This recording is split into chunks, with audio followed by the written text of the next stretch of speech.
I stop going to the bathroom before I start the stream.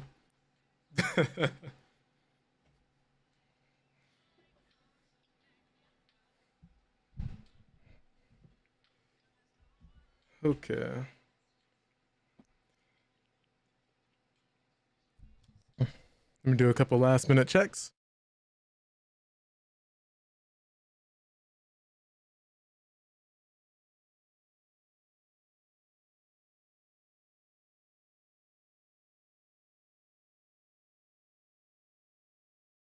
Because we're just about ready.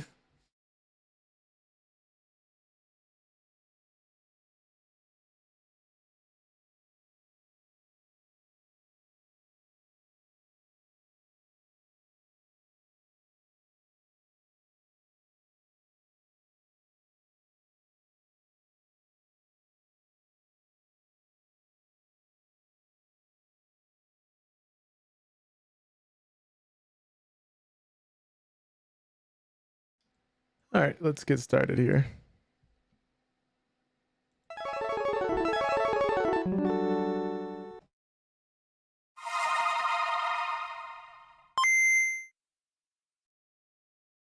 No more heroes, it's Kira the King who catch on nobody but yourself, nothing less to do. Travis, it's kill or be killed.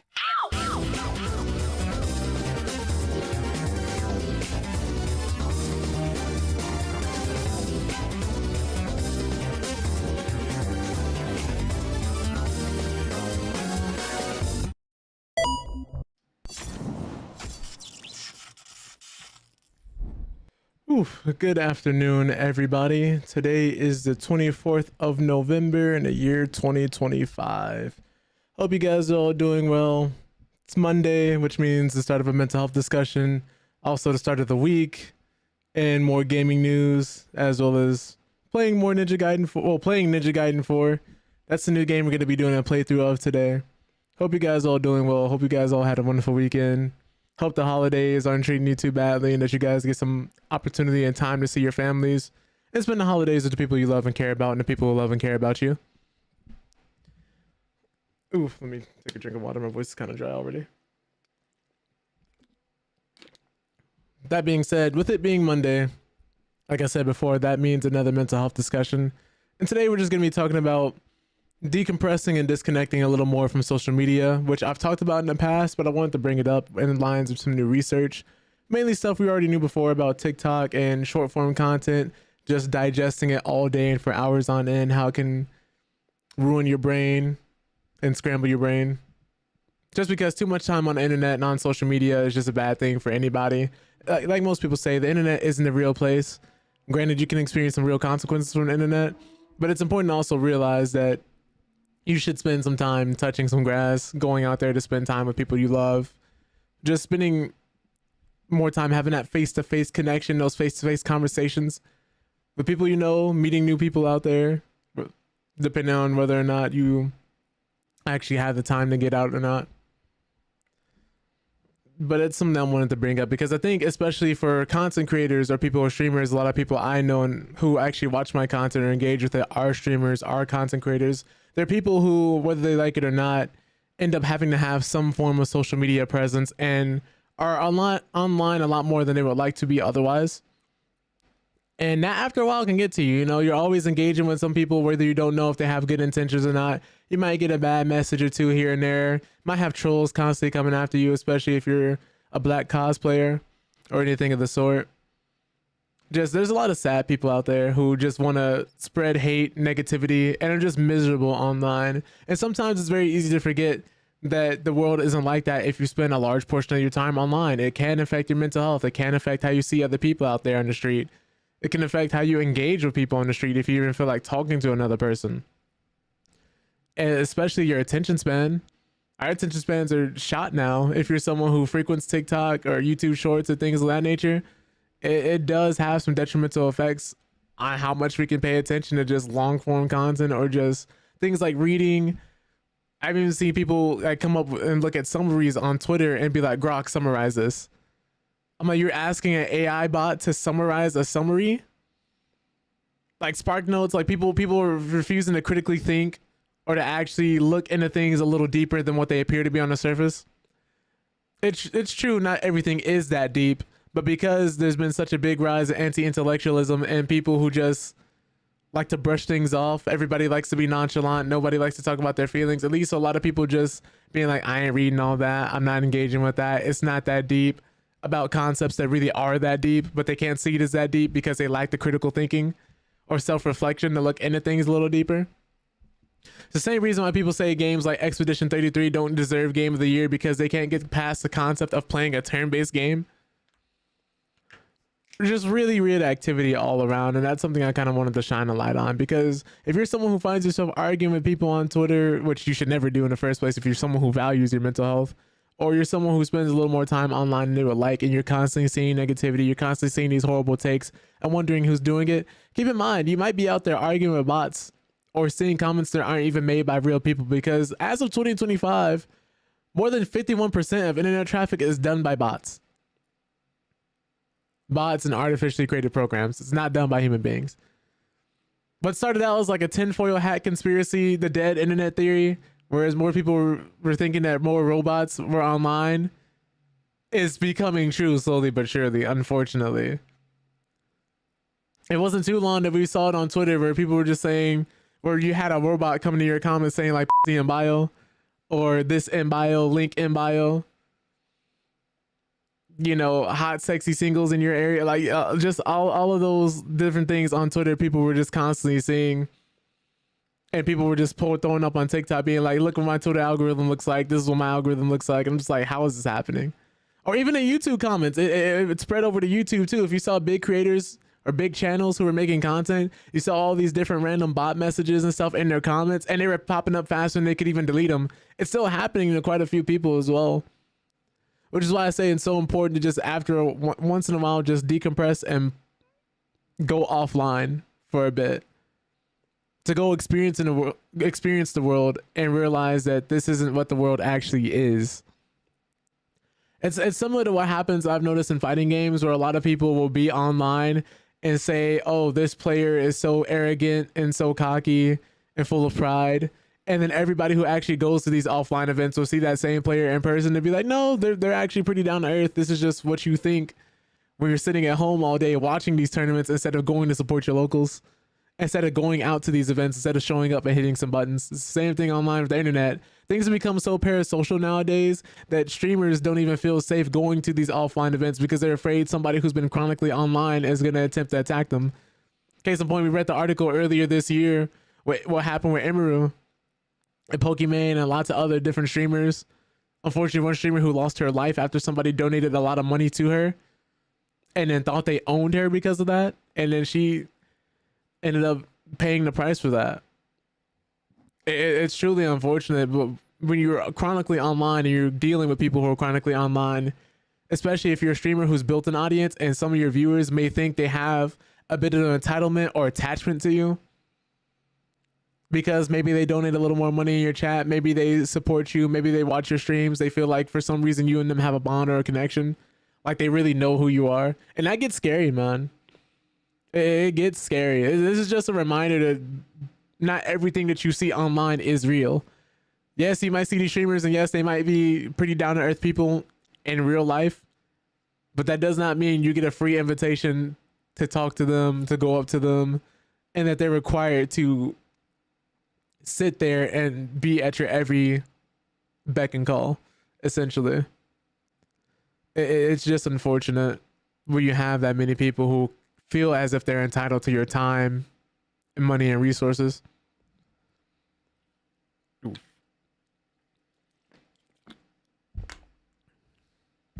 But that's going to be the gist of what we're talking about today. I just want to say, if you're a content creator or somebody who is online, what's up, Nia? We're just currently talking about how social media has affected us in parasocial relationships. Hope you're doing well. And I think you would even be able to understand this too as another streamer. You and Nightmares, when it comes to dealing with people online, whether it be trolls or people who feel like they're a little too entitled to you. Like, I've had them myself tell people like, yeah, you know, I don't know you in real life, when they thought we were a lot closer than what we were. Because I have to tell people like, yeah, I don't know anything about you. You don't know anything about me. Let's not jump over any boundaries or anything here. Like, we're cool, but if you're acting like, you know, I'm gonna invite you over to my house or something like that, no, I don't know who you are. It's really weird. Really weird, some people's sense of entitlement. So, unfortunately, it's a line that's becoming more and more blurred. Unless you're someone who can set clear and consistent boundaries, people will try and overstep those boundaries quite often and quite a lot. I feel as if they can get away with it. I never understood that. Never understood that. But yeah, you have to, as a content creator, as a streamer, you have to make sure you're constantly drawing the line between people who feel as if they can talk to you any type of way, they can associate with you any type of way, send you messages like 3 in the morning, 4 in the morning, and get mad at you if you don't respond. And these are just different examples I've seen people have to deal with over time the bigger they get. People having crushes on them. Really weird.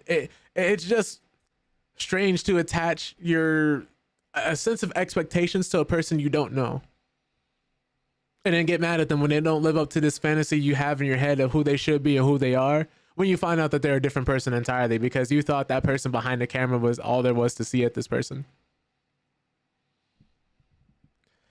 Telling y'all, man, be careful out here. Be careful what you put on the internet. Be careful who you interact with on the internet. Make sure you're prioritizing your mental health. Make sure you're going out and spending time with people off of the internet, offline.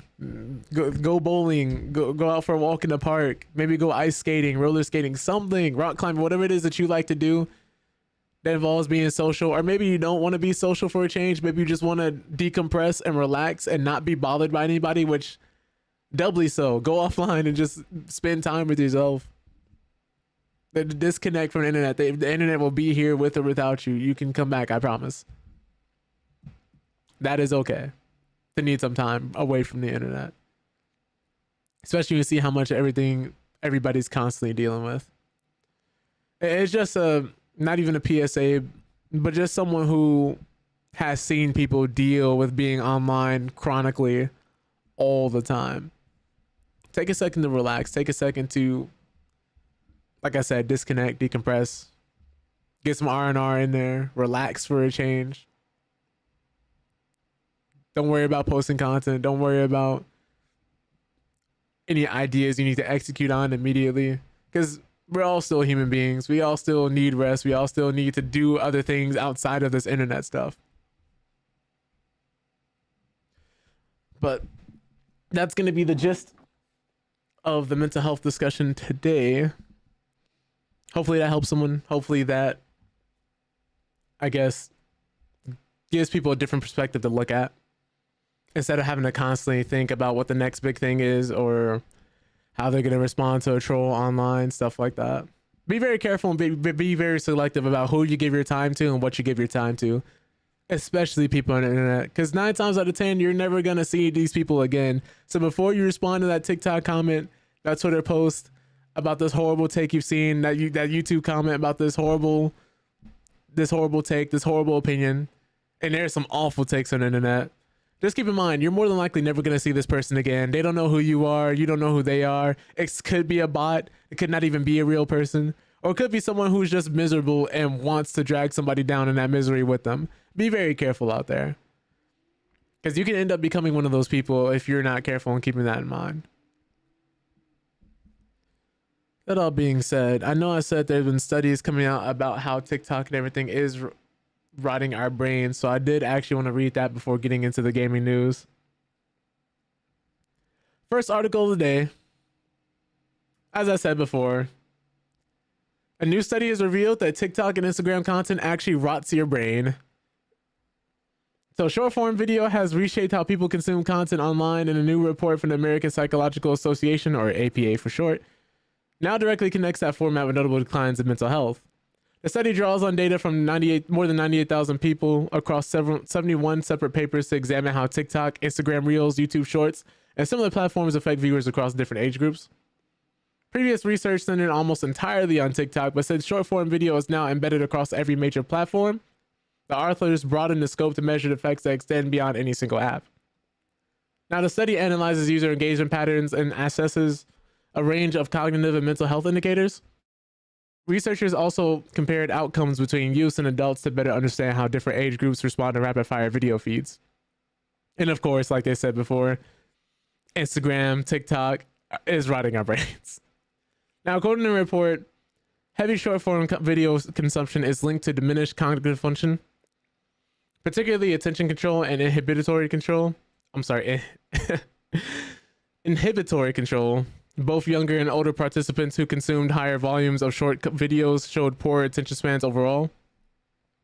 Now, to explain how these patterns form, researchers point to the dual theory of habituation and sensitization from Groves and Thompson's 1970 work on cognitive processing. The study notes that constant exposure to fast, highly stimulating clips can desensitize the brain to slower tasks like reading or problem solving.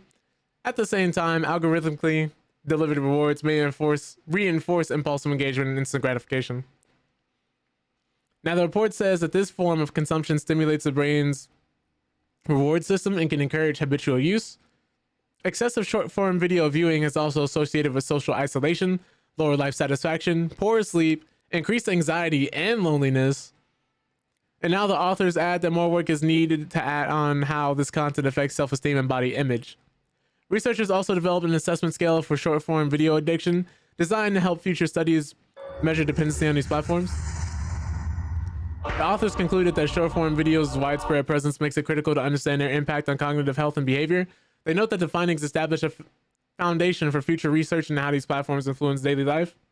People aren't the only things that can get brain rot from scrolling the internet all day either, as a study back in October revealed that even AI chatbots like ChatGPT can suffer from it. Not y'all corrupting the AI. Guess this would be considered a form of data poisoning, huh? It's crazy because I wonder how this would affect content creation and streamers too, because clip farming is pretty much the meta if you want to be a streamer, if you want to be a content creator. Everybody's been constantly chasing that viral clip, that viral edit that'll just explode and pop out and make them popular. And it's getting kind of crazy to see because people are trying to do some desperate things, man.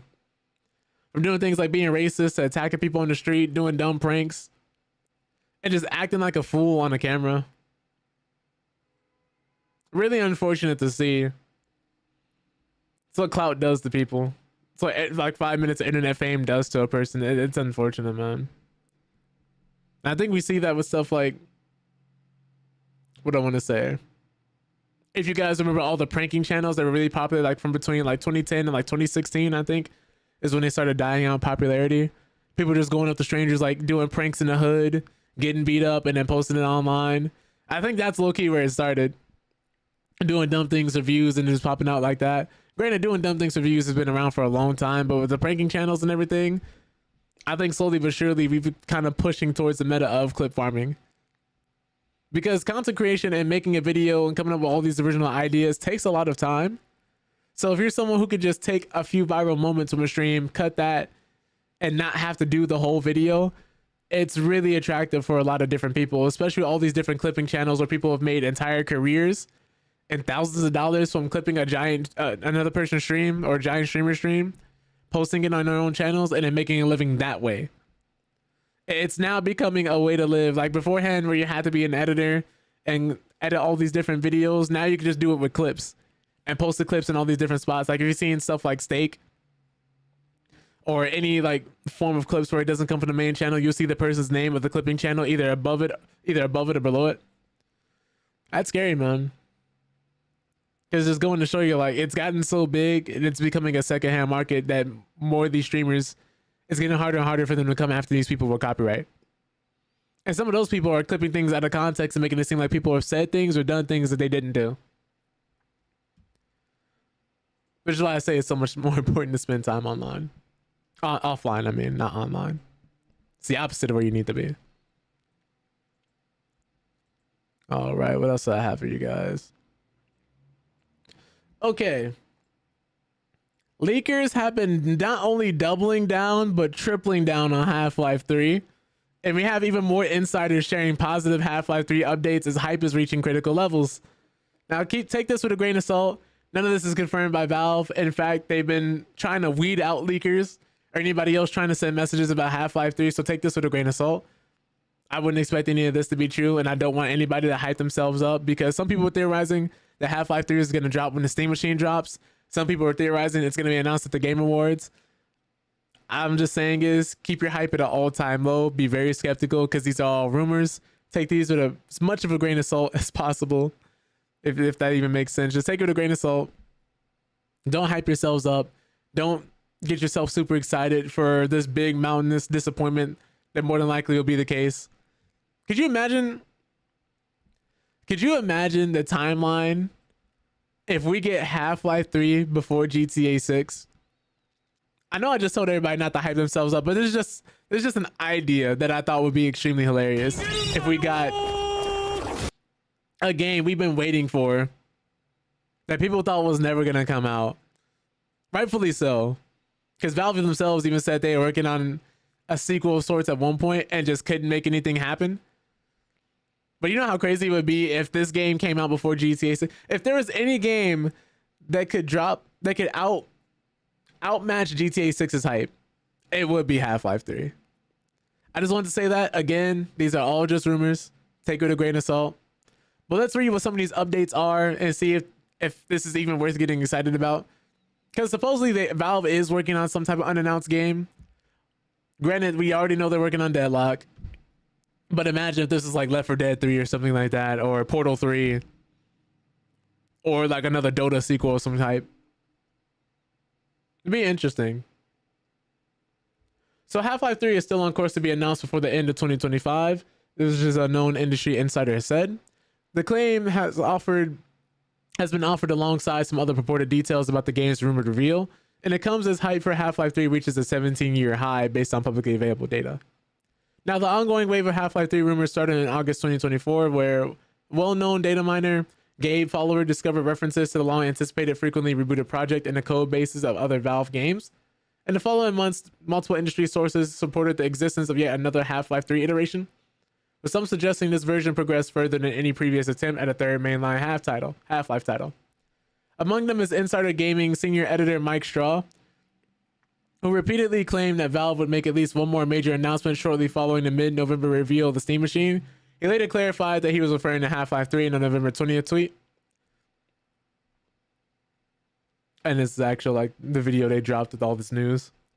But Straw has doubled down on his Half-Life 3 announcement timing claim during the latest episode of Insider Gaming Weekly podcast. He discussed the project beginning around the 30-minute mark of the November 21st episode, reiterating his belief that Half-Life 3 would be announced in a matter of weeks, i.e. before the end of 2025. Straw said he is currently working to verify the exact announcement date and share some insight as to why that has been challenging. And like we said earlier, Valve is reportedly trying to weed out Half-Life 3 leakers. And a reporter said he was given one potential announcement date by a single source, but has been unable to verify it independently. His lack of confirmation is why he is currently unwilling to report it. He also suspects that Valve may have shared different dates with multiple individuals in an attempt to identify leakers. This tactic for reading out information leaks, commonly known as a canary trap, was likely used by Valve in the past, as suggested by a surge of inaccurate Half-Life Alyx leaks that appeared online shortly before the VR game's November 2019 announcement. Oh my. I can't speak today. Give me 1 second. Blow my nose.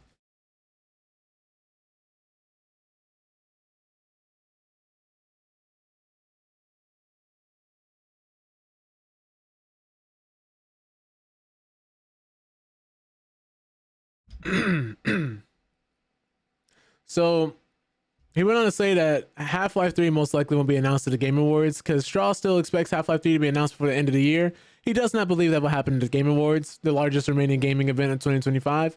He raised the possibility of Valve showcasing the game at TGA 2025, but only if it had already been revealed prior to the December 11th event.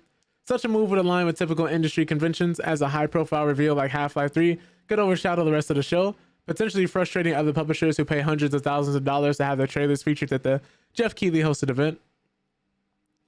Half-Life 3 hype is at a 17-year high. According to Google Trends data, the volume of global searches for Half-Life 3 queries at a highest level in 17 years, since August 2008. When the since canceled Half-Life 2 Episode 3 was rumored to be revealed at the following month's E3, which ultimately did not happen. Wikipedia pages related to Valve's iconic franchise have also seen a significant traffic surge since mid-November 2025, according to the platform's official page views analysis tool. I don't know what to expect. I don't think they would show Half-Life 3. I think they would show something else, or at the very least, I don't think Valve would show it at the Game Awards. Because like we said, Valve wouldn't want to overshadow the entire show for everybody else, especially since a lot of people, it's not cheap to make your game appear at a high profile event like that. Some of those people have to pay more than half of the budgets for the actual game themselves that they made to actually pop up at the Game Awards. And if done wrong, this can end up messing up a company. So I wouldn't be surprised if it didn't show up here. But I am interested to see if Valve is working on anything, supposedly from what people have been saying. But I just wanted to report on this because we just keep getting more and more Half-Life 3 news, especially with the Steam machine, the Steam frame, and the Steam controller. People are like, oh, they dropped 3 new things. Half-Life 3. Like, no, that's not what that means. But they also responded to them putting a sticker on the Steam machine in the commercial saying like, oh, coming soon on like the Half-Life sticker. So who knows, man? They could be doing something Half-Life related, kind of like similar to what they did with Half-Life Alyx. But I wouldn't be surprised if it was something way smaller or something in that universe. When I say they've been tracking and following this stuff, like people have been following this deeply for years. Even some as far as like the voice actor who played the G-Man released a cryptic message earlier, either this year or last year. That also had people super excited. But only time will tell. If we don't see it at the Game Awards, which I wouldn't hold my breath if Valve doesn't release anything that they're working on at the Game Awards. If this is true, we're either not seeing that until... But I would say the timeline for Valve to reveal what other game they've been working on, if they have been working on another game, because this could be a brand new IP or something. I think if not at the Game Awards, it would probably come sometime between after that and the Steam machine actually dropping. But I just wanted to share this in case anybody was curious. We've been seeing a lot more news about it on the internet. But I really got to wonder how many people would play Half-Life 3 at this point. I still think it would... I think a lot of people would still pop in. And especially because if we get like a sequel to the Source engine, like a Source 3, instead of the Source 2 engine, a lot of people like the Source 2 engine. A lot of people use things like Source Filmmaker. A lot of people make games with the Counter-Strike mods and stuff like that. A lot of people loved Gary's mod. So maybe this would be an iteration potentially of like all those things as well. We'll have to wait and see though. Like I said, it's just a rumor. Take it with a grain of salt. Don't get too excited. Just wanted to share the concept with you guys. Because more and more people just can't stop talking about Half-Life 3. Truly a weird timeline we live in. That all being said, Valve is really successful. Let's talk about another company that's been apparently doing numbers. Which PlayStation has apparently made over $1 billion on Steam, which is a firm claimed. As Sony's decision to release PlayStation games on Steam seems to be paying off, and according to one analytics firm, the company has made over $1.2 billion since it began putting first-party games on the platform. In its latest report, Alinea Analytics goes into detail on the success of the PlayStation Studios' titles. They mentioned that the number comes after Valve's cut of sales is taken into account. The firm says that according to their estimates, over $1.5 billion in revenue has been generated in total. Of that total, Sony received $1.2 billion, while Valve has come away with at least $350 million. For Valve's portion of the cuts, they take 30% of sales initially. Once the game reaches $10 million of sales, that drops to 25%. After $50 million, it falls a bit further to 20%. It is one of the biggest reasons why people were excited about the Steam machine, hoping that Valve was going to subsidize the cost. Which apparently they won't. We're going to be talking about that shortly. They say that PC is going to be priced more like other PCs, especially in this current market, because if you guys don't know, we're in a chip shortage. Again, we're headed for a chip shortage again, which is going to cause consoles and other things to become more expensive, especially like different parts for your computers. J.Deep says, man, oh man, oh man. Maxi waxy. I enjoy you online, but connecting with you offline is where we truly thrive. We connect, then disconnect, then reconnect, then disconnect, then reconnect. Oh my God. Repeat the process until the service area has reached its peak usage. Peak usage. You are amazing, admirable, ambitious, authentic, adorable, affectionate, accountable, and boy are you active. Now lean back in the chair so I can use those thighs as my armrests. Oh my God, those thighs as my armrest. Those thighs as my armrest.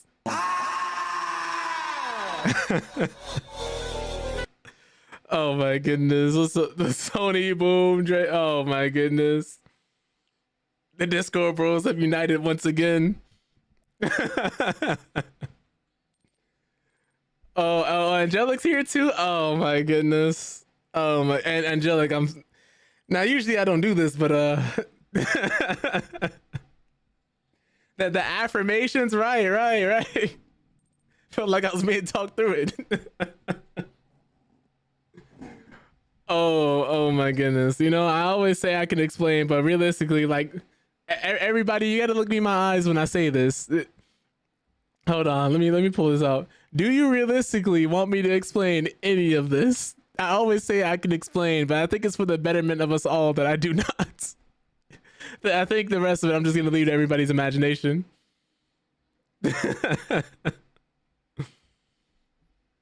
Oh my goodness. Not at all. You see, everything was well. Now I'm trying not to turn red. Is it the retwist? It must be the retwist. Tony's out here, you know, finding time in between saving lives or ending them, making those hard choices to come out here and be present for this. Oh man, oh man, truly a talented individual. That man can make some time when he needs to. So can Jay. I appreciate all you guys being here. You know, another mental health Monday. You know, we're kind of we started here. We went down here. We're gonna go back up. We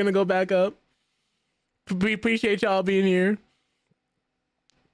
This must be what my parents meant when they said I'm always on that computer.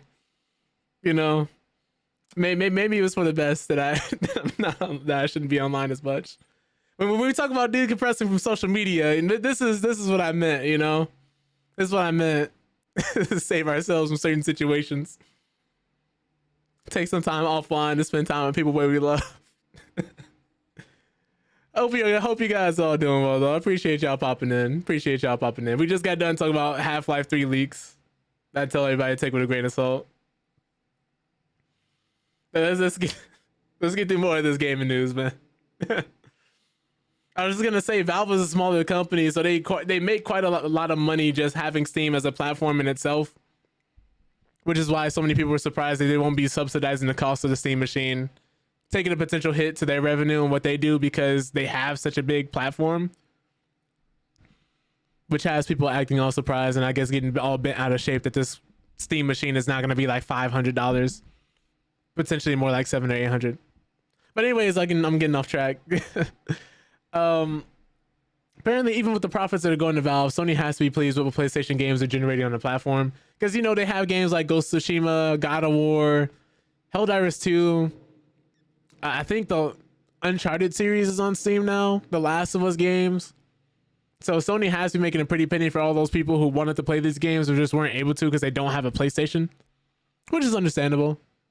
But apparently 5 games led the way for PlayStation on Steam, going in their estimates. Again, it's important to note that many of these numbers haven't been fully confirmed by Sony. Alinea reports that Helldivers 2 is the most successful first-party game on Steam since its release in February 2024. The game has sold 12.7 million copies. And a distant second is Horizon Zero Dawn. I forgot this game existed. It got overshadowed twice, which sold 4.5 million copies. That's then followed by God of War at 4.2 million. Days Gone at 3.4 million. You know, the game we got robbed of a sequel for.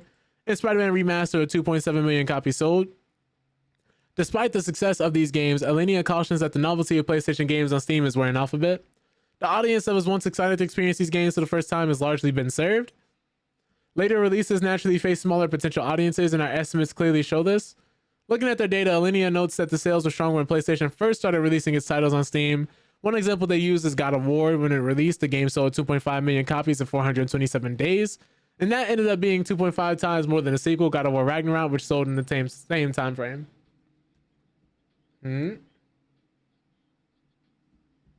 Oh, we have some of the YouTube side of things. What else do we have here? Is it pronounced Zero Man? What's up? Hope you're doing well. Let's see what else do we have here. Another game was used was Spider-Man and Spider-Man 2 over the first 294 days on the platform. Spider-Man sold twice as many copies as its sequel. Whether this is a worrying trend or just a case of players not wanting to play the latest games right now remains to be seen. There have been rumors of Sony changing its strategy when it comes to whether or not it keeps releasing PlayStation games on Steam. With the reported generated revenue thus far, however, it feels like Sony could be leaving a lot of money on the table if they pull back. I think the PlayStation games have been doing really well on PC currently. Because not everybody has money to buy a PlayStation. Not everybody has money to just go out and spend on another console, another accessory, anything else like that. So if they have a PC, I'm pretty sure some people would like to experience these games at either higher frame rates, better resolutions, better graphics, and potentially mods too. Because it's not like you can mod on PlayStation, so that's always nice. What else do I have for you guys? So, speaking of Valve, we did say this earlier, but here's the whole article. Because Valve has apparently confirmed the Steam Machine won't have a subsidized price. And going further, the Steam Machine will not be as affordable as customers had originally hoped. As a Valve software engineer confirmed that the upcoming system will not have a subsidized pricing. Valve confirmed rumors that the Steam Machine will be priced closer to a PC than a gaming console, meaning that its overall price is at the mercy of RAM and graphics card prices, which are shooting through the roof right now because of AI data centers. Like you have some pieces of RAM, like a 64 gigabytes version of RAM, DDR5 I believe, which used to be around 105, $150, is now going up as high as $500. $500 for 64 gigabytes of RAM. So I feel sorry for everybody that's going to try and build a PC shortly if these prices do not come down. It's getting kind of scary out here because now it's going to turn into I think this is one of the biggest reasons why they're probably not subsidizing the cost, because they don't know fully what the cost is going to be because of things like tariffs, AI causing prices to go up for GPUs, RAM, stuff like that. Because once the RAM prices go up and everything, and we're back in the chip shortage like we were before, this stuff is going to skyrocket all over again like it did during COVID. Back when everybody was buying PCs and, oh man. Anyways, let's see what else we have here. Originally announced on November 12th, the upcoming Steam Machine is Valve's latest attempt at making a system that caters to console gamers. Though no pricing or release dates have been confirmed by Valve, the Steam Machine is expected to launch sometime in 2026. Now, the Steam Machine is powered by a 6-core AMD processor that can reach clock speeds of up to 4.8 gigahertz. It will have some degree of customization that users can take advantage of, such as the ability to install other operating systems. Now, the Steam Machine will have 512 gigabytes and 2 terabyte models for users to pick from, and support for up to 8K resolutions via the DisplayPort. And Valve has confirmed that it won't be sold at a loss. So while past rumors about the Steam Machine painted a bleak picture of its pricing, a Valve software engineer confirmed the upcoming system may bear a steep price. In an interview with Skill Up on YouTube, Valve software engineer Pierre-Luc Griffiths stated that the Steam Machine will not be sold at a subsidized price, and that its price would compete with PCs that offer similar specifications. Now, he went on to say that the Steam Machine's goal is for it to be a good deal at that level of performance. Once it reaches consumers, given that the Steam Machine uses 16 gigabytes of DDR5 memory alongside 8 gigabytes of video memory from its AMD graphics processor, the price of the Steam Machine will likely be at the mercy of RAM and GPU prices. Now, as of this writing, desktop RAM prices have soared by at least 200% through the fall, as supply normally reserved for consumers has been allocated to AI-based servers that are being constructed by companies like OpenAI and Google. This has resulted in DDR5 memory kits that sold for $90 back in August 2025, soaring over $250 million. Not $250 million. That's a completely crazy number. I don't know where I got the million from. $250 3 months later. Jesus Christ. I need some more sleep. The skyrocketing price of RAM may have also an effect on current gen consoles, as rumors of Microsoft considering another price hike on Xbox consoles have begun to circulate on social media. I've been reading too much gaming news, man. But given the Steam Machine is said to be more powerful than 70% of Steam users' systems, its success will depend on the price customers are willing to pay. However, time will tell when Valve will share more details about the Steam Machine. Oh yeah, and there's just more content about the Steam Deck. So I do wonder how they're going to price this thing. I think one of the biggest reasons they are waiting is because everything we just read, we don't know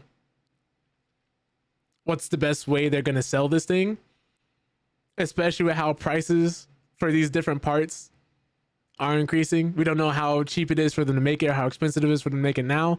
Granted, Steam is a huge platform, so them taking a bit of a loss initially may not sound like the worst thing, but they're still a business, they're still a corporation, so their goal is to make money as consumer friendly as they have a reputation of being. We'll just have to wait and see. We'll have to wait and see what it's being revealed. What price would be too high for you guys? What wouldn't you pay for the Steam machine? Because I know most of us, we have PCs already. We may have consoles already. Because most people, like I said before, who watch me are the streamers and content creators. I know some people, if this thing is not $500 or if it ends up being more expensive, like $600 or $700, that ends up taking out a large portion of the market. Because we talked about before, especially with tariffs and other things, the cost of living is getting higher and higher now. People's resources are limited. Not everybody is going to have the money, even during the holiday seasons. Well, let's just say, especially during the holiday seasons, because people are already going out there and buying gifts. When everything being more and more expensive, you might have to make some hard choices, some hard decisions. Some people just might have to start giving people money if they can even do that, instead of buying all these different gifts for each person, or clothes or something. Speaking of AI, though,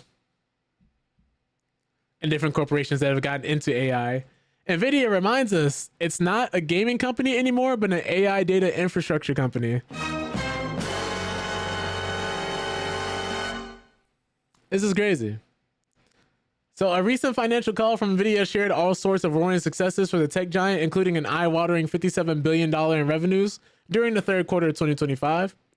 NVIDIA's huge role in the AI boom went a long way in getting it there, and it seems the company's public-facing identity is shifting in response. As reported by Dexerto, the statement from earnings call said NVIDIA has evolved over the past 25 years from a gaming GPU company now an AI data center infrastructure company. And this is coming from the NVIDIA Newsroom Twitter account, which shared a longer quote from CEO Jensen Huang, where he said, "We have entered the virtuous cycle of AI. The AI ecosystem is scaling fast with more new foundation model makers, more AI startups across more industries and in more countries." And this is it here. Blackwell sales are off the charts and cloud GPUs are sold out. Compute demand keeps accelerating and compounding across training and inference, each growing exponentially. We entered the virtuous cycle of AI. The AI ecosystem is scaling fast with more new foundation model. Yeah, we literally just read that. AI is going everywhere, doing everything all at once. And it seems clear that Wang is merely projecting the confidence that got AI to this point in the first place. I don't know what practical future of AI is, but it's already gone a huge distance on lofty promises and the insistence that this is the future, whether we like it or not.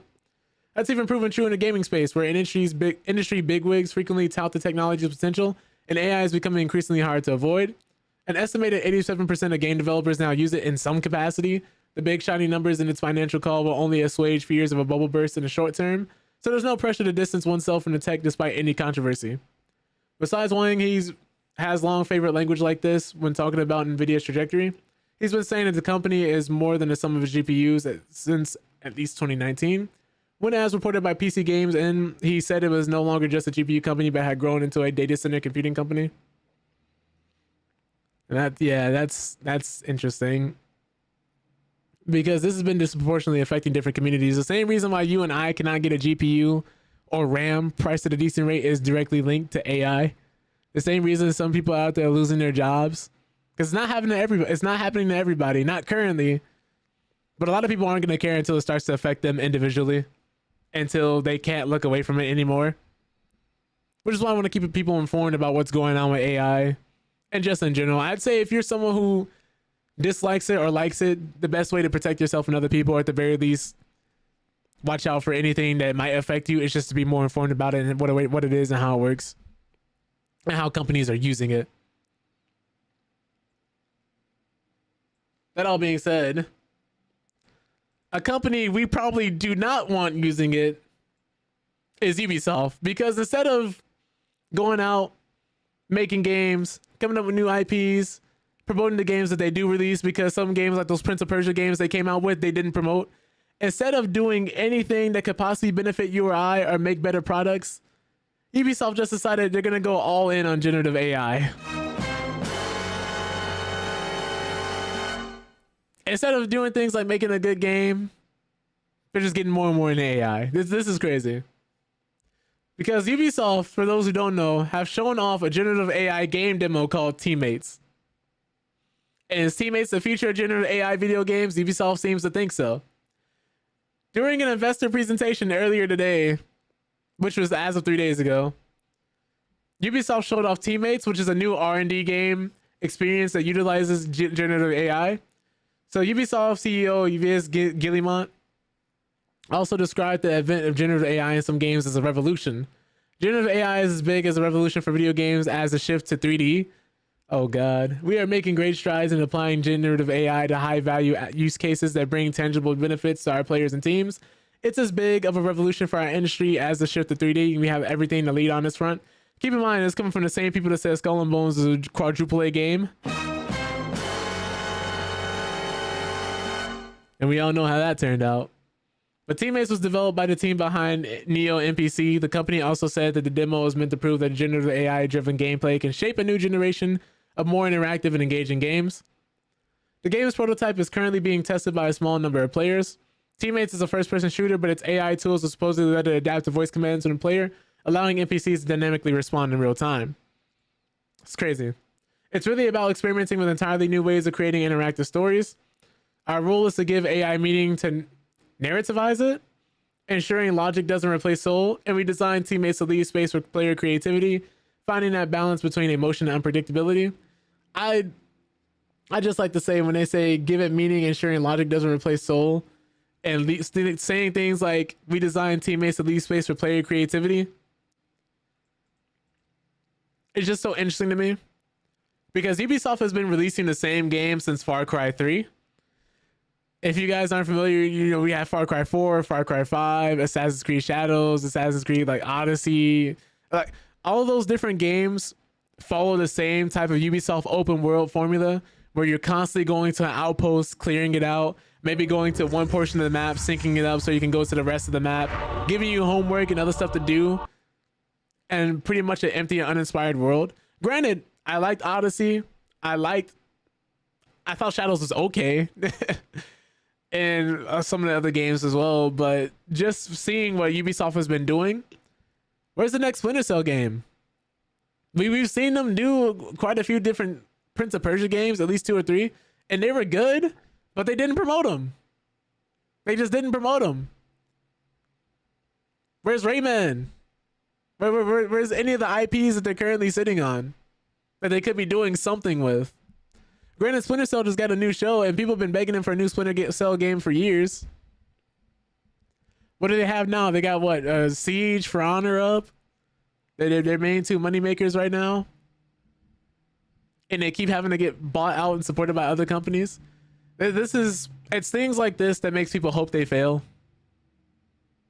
Because the people running Ubisoft right now are so delusional and so out of touch with the average player and what the average consumer wants. People are hoping that they end up going under. Some people are actually rooting for that.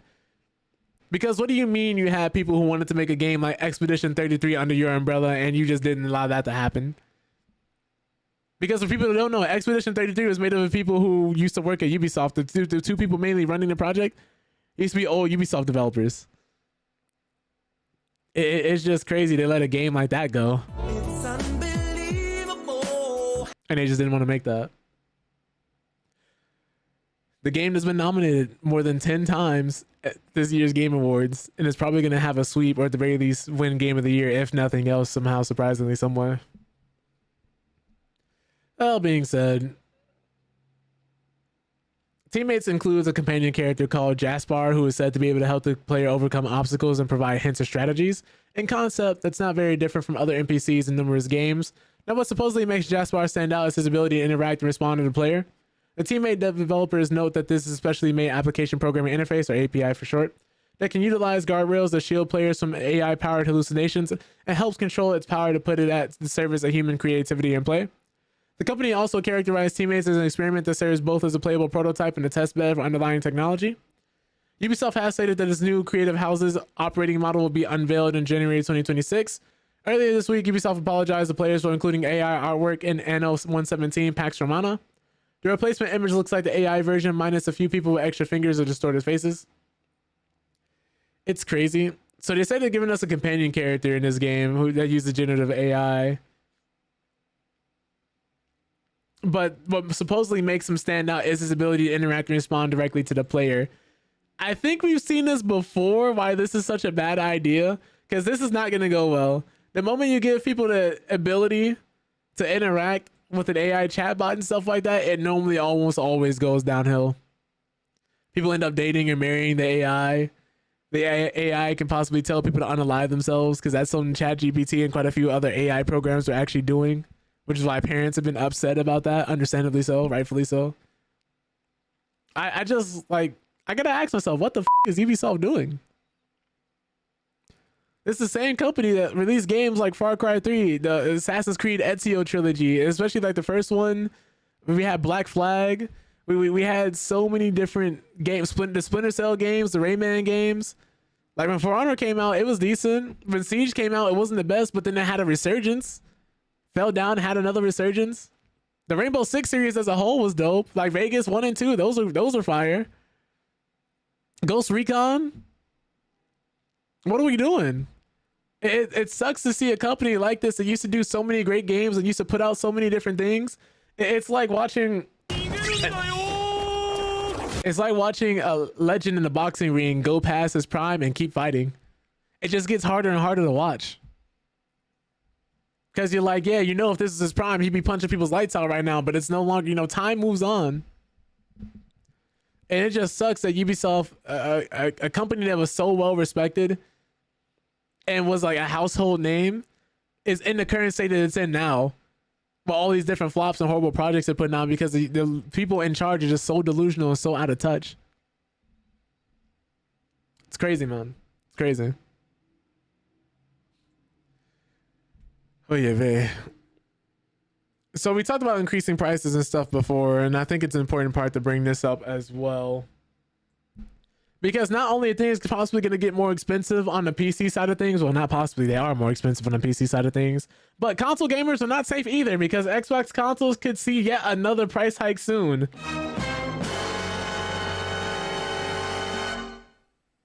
So, oh man, so be on the lookout. If you've not bought an Xbox Series S or X or anything of the sort, or maybe if you already have one, pay attention to this one. So Xbox console prices might increase soon, according to a gaming industry insider. While Xbox prices have already gone up twice in 2025 due to tariffs, the next potential increase could be attributed to an ongoing shortage and price surge in DRAM memory kits that have affected the entire tech industry.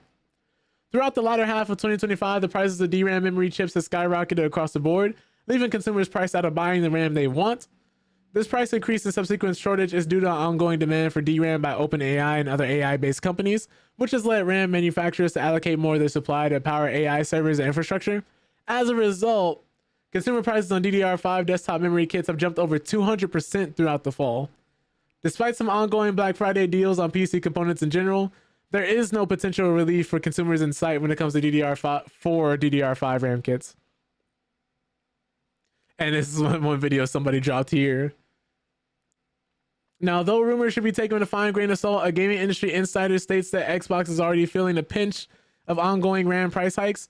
Moore's Law is dead, stating in a November 20th YouTube video that Microsoft didn't plan ahead at all when it came to the RAM shortages and that Xbox console prices could spike again soon. Moore's Law is dead did not state when or by how much the Xbox Series X or X prices will change. Throughout 2025, the Xbox Series S and X console lineup went up twice due to tariffs on various goods that were imposed by the US government.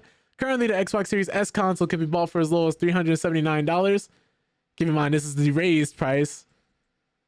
This is not low. While the Xbox Series X will set customers back $600. The price hikes on Xbox consoles and Xbox Game Pass have drawn criticism across the gaming industry.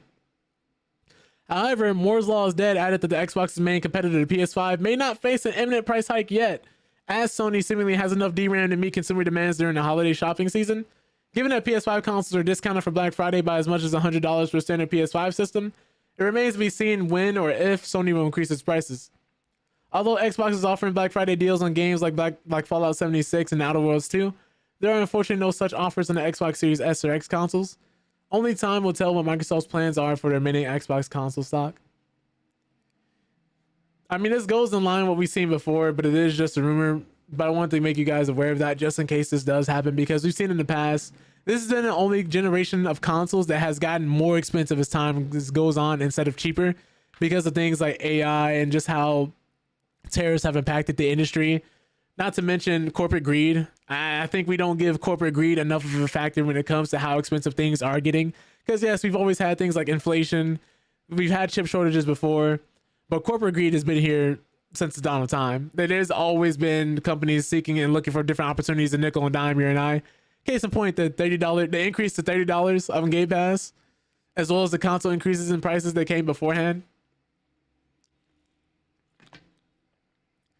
The Series S was supposed to be an affordable entry point for people who wanted to get into the Xbox ecosystem, but now it's looking less and less like it's going to be that way, especially if we see another price hike increase. Because if these go up, a lot of people were saying if the Steam machine didn't come out for like $500 or $600, it would be a missed opportunity. But yeah, if console prices go up as well, they would inadvertently be competing directly with the Steam machine for those people who may want a console-like experience before PC gaming, but just don't want to go through the trouble of building a PC. Or people like myself who don't want to move this giant box into my living room and instead have an Xbox Series X that's cut in half in my living room. Niche problem, I know. But the last piece of news for the day is going to be about Intergalactic, the Heretic Prophet, which is reportedly releasing sometime in 2026. This is another rumor, so take it with a grain of salt. We don't know for sure, not 100%. But a new report is claiming that Naughty Dog's Intergalactic, the Heretic Prophet is releasing sometime in 2026. Even more so, information may be revealed at this year's Game Awards in December. When it comes to storytelling, no studio does it better than Naughty Dog. From the adventurous Uncharted series to the excellent Last of Us titles, it has yet to really miss. As the Game Awards 2024 studio unveiled its next title, Intergalactic, the Heretic Prophet, I think they should just call it Intergalactic. Or the Heretic Prophet, not the whole thing. But sporting an all-star cast led by Uncharted's, is it Tati Gabrielle? The title looks to go outside the studio's grounded work and go out of this world, literally. While not much is known outside of the CGI trailer, it seems we won't have to wait too long to know more if the report from a YouTuber is correct. Oh, here's an update for the article. After this article was published, several insiders debunked the 2026 report. Furthermore, Colin Moriarty stated his words were taken out of context of speculation on his end. Our link to the news story can be found here. Okay, let's go here. So after an earlier claim, I guess that's been disputed already. That didn't last long. After an earlier claim or belief, depending on how you want to look at it, stating otherwise, some insiders started to say that Intergalactic, the Heretic Prophet is not coming out in 2026. In addition, it won't be in attendance at the Game Awards in 2025. So last year at the Game Awards, Naughty Dog revealed its next title, which is a sci-fi space set fantasy, looked way different than previous studio titles, minus some familiar faces. Hype for the title has been palpable, so when former gaming journalist Colin Moriarty appeared to claim the game would release in 2026, many were excited. However, it seems it would be short-lived, as credible insiders have come to debunk the report, including Moriarty himself. I like that he actually came back to correct himself, though. I do have respect for that. But yeah, will not be shown at the Game Awards. But a lot of people have been saying it's already complete in terms of content. Will be shown at the Game Awards this year. But yeah, apparently that's not the case. Somebody said I sympathize with being misquoted. He was speculating and people on the internet pretended he wasn't. Okay, cool. So it seems like the internet took the article or headline or video and just ran with it, took it out of context. Either way, this caused people to confirm to me it won't be out in 2026 and it won't be at TGA's. But I'm not interested in keeping score on who said what was right in the podcast. After Colin Moriarty's comments went viral, some insiders quickly hopped into social media to debunk the report of the game releasing in 2026. The first to do so was Jason Schreier, a notable name in the gaming industry. Commenting on Gaming Leaks and Rumors post, he states that can assure you that Intergalactic is not coming out in 2026. Then video game journalist and insider Jeff Grubb posted on Twitter that not only would Intergalactic not come out in 2026, but it won't be at the Game Awards earlier this year. Well, it won't be at the Game Awards this year. Following suit, Colin Moriarty commented on social media that his words used in the report were taken out of context and that it was his opinion. Either way, it does look like Intergalactic will be quite a while away. Neil Druckmann himself, who was directing the game, couldn't confirm when we see the title again. And it will be interesting to see when more will come out, though it'll be exciting to watch gameplay. Naughty Dog's track record is rather solid, so whatever year it does launch, can't speak today, it'll be one to watch out for. So we just haven't really seen too much from the game. I do hope we get to see some gameplay or some more stuff from the world, because it was interesting. I just don't know what type of game it'll be and what all will be in it, so we'll have to wait and see. But that's gonna wrap up our gaming news for the day. Kind of a light news day. Not really too much has happened. But if you guys do see any articles or anything you want to see me like read on stream or report on, don't feel bad. Send them my way. I would definitely appreciate it. It helps me keep you guys all informed. You guys help keep me informed. But now we're gonna be playing Ninja Gaiden. We're gonna be starting a playthrough of that today.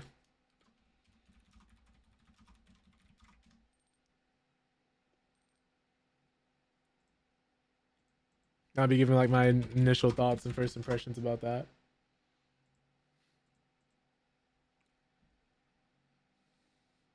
Okay, let me close all these extra windows.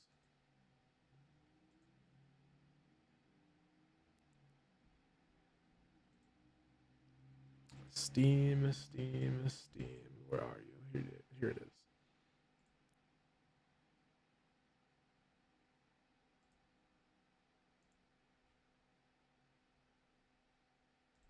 I had to make sure this worked earlier. I had to like give it a shot and make sure it worked on ultra wide, because apparently there was a patch that kind of like messed up the game's performance, especially for people on ultra wides.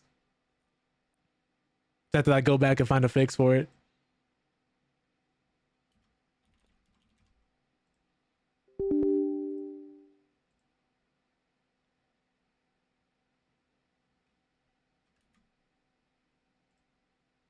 Okay.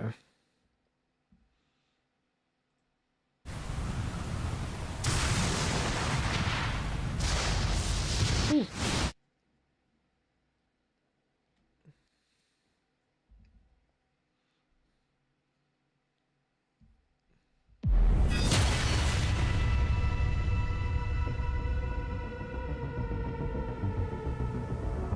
So, I don't know how many people have had the chance to play this game. I've heard nothing but good things about Ninja Gaiden 4, saying it's one of the only real action games to come out this year that's actually in the action game category for the Game Awards this year. One of the last games Tomonobu Itagaki worked on before he passed earlier this year. For those who don't know, that was the creator of the Dead or Alive series that ran neck and neck with Tekken. Him and Katsuhiro Harada were rivals, but also close friends. So it's just really unfortunate that he passed away earlier this year. Also, he's the one who brought Ninja Gaiden into the 3D space and kind of saved the franchise, because beforehand, if I remember correctly, it was just kind of like a 2D side scroller. He's the one who made it the action game that it's known as today, and we wouldn't be talking about this game right now if not for him, which I thought was really cool.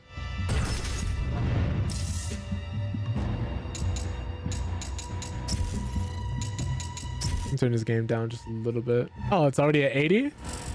Let's turn it to like 70. What are the graphic settings looking like? There's a lot of options here.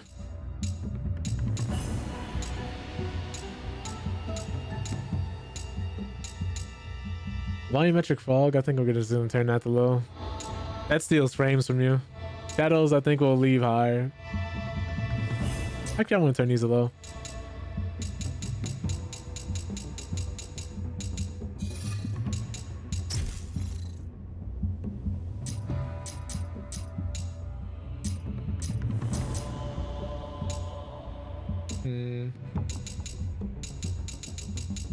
If there's an option to enable or disable hit lag, that's funny. Emphasize dismemberment. Bloodbath kill camera. Okay. I like it when a game on PC has a lot of different options, giving you a lot more customizability and ability to just change things. I think that's an option most people would take for granted. Archives, we got lore. Love stuff like this too. I'm gonna read all that later.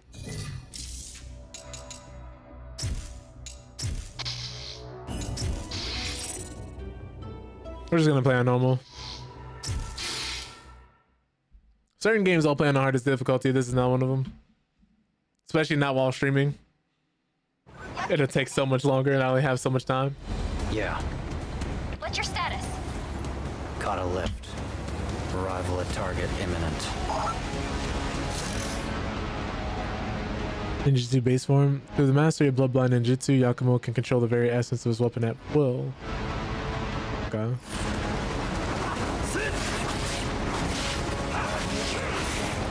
Oh, it looks like you can pretty much switch targets on the fly.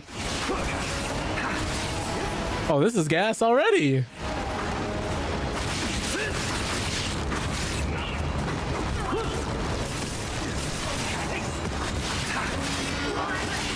Oh, I don't know if I just blocked that at the right moment because I thought I glowed a little bit, turned bright a little bit.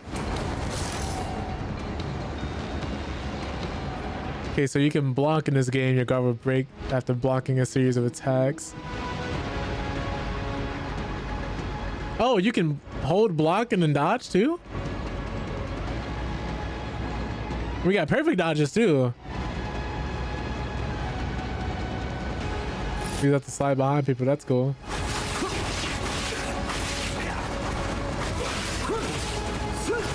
Oh, whoops.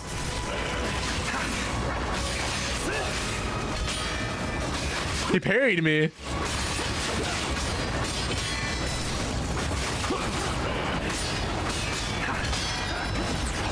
That was the perfect dodge we were looking for.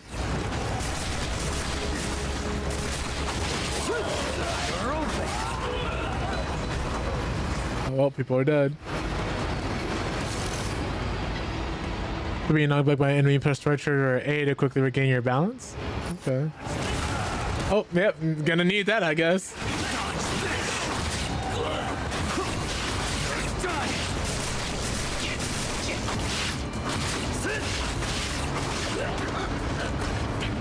Man just buckled over.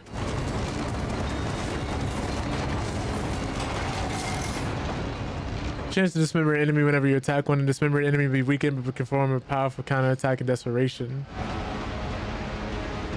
Oh God. Things sound pretty lively over there. Made enemy contact. Jesus. Control. Oh my God, this is so gory. I forgot how violent Ninja Gaiden could get.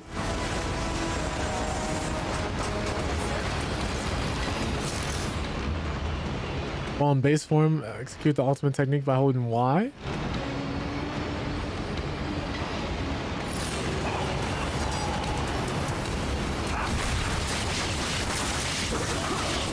Oh my God, he's dead. Oh my God, he's dead. Oops. Can imagine getting my legs cut off, kicked in the face, and impaled in the chest.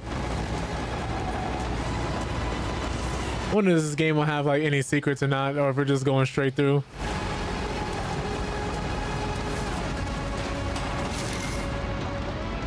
Personal trick recalls Yakumo his weapon to transform to the art of Bloodbind ninjutsu. Art's like is called Blood Raven form, allows for devastating attacks to consume the Bloodbind gauge or use. Okay.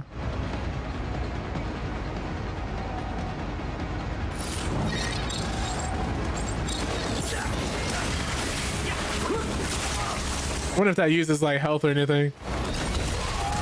Oh, okay. Uses something.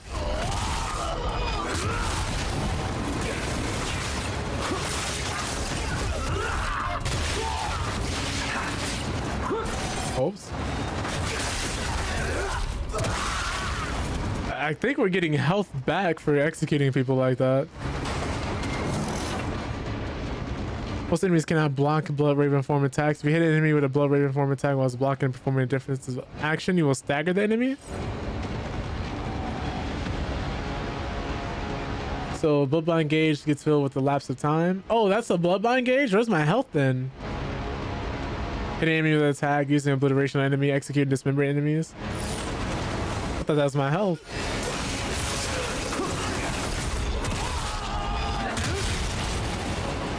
Oh no. Oh, we slid on him? I didn't even know you could do that. How did I do that? That sounds painful. Oh! That's cool.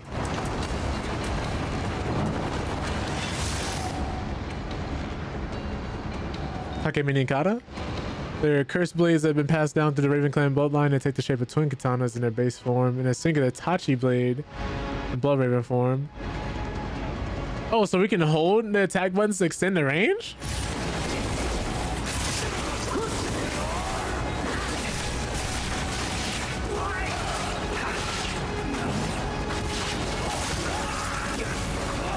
No, I messed up my combo.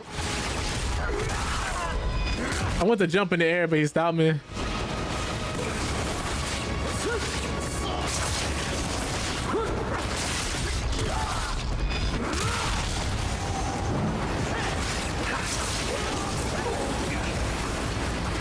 Oh man, I want to do an air combo.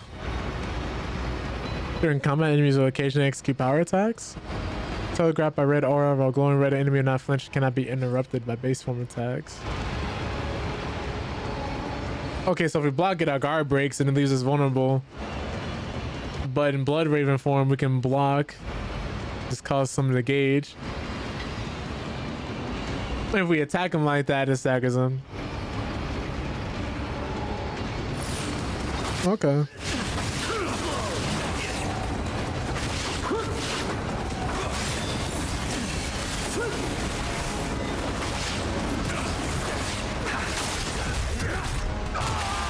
Jesus, he didn't even get to press a button. Oh, all right, Yakumo. You know what we're here for. Infiltrate the 4 shrines and break the seals on the Dark Dragon. Expect heavy resistance from the DDO. We're all counting on you, Yakumo. Got it. Just got visuals. You should be exiting the tunnel shortly.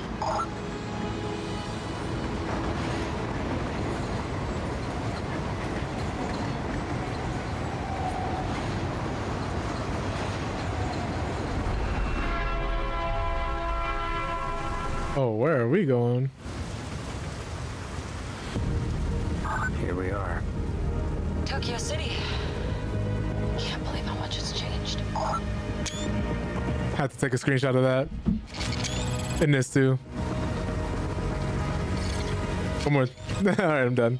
I'm done. A lot. All right, that's the last one.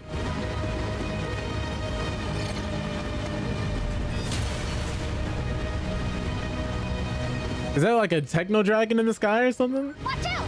You're being targeted! Oh, Oh, Yakumo, get out of there! Enemy spotted. Lay down your weapon.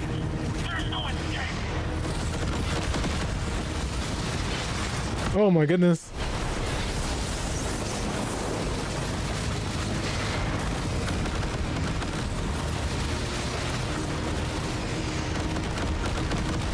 Oh no.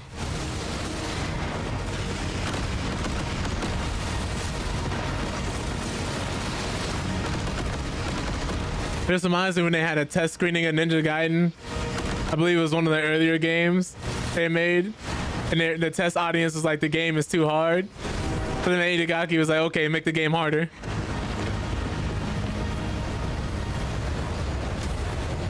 Oh no! Looks like you've been cut off! Oops. Didn't mean to do that.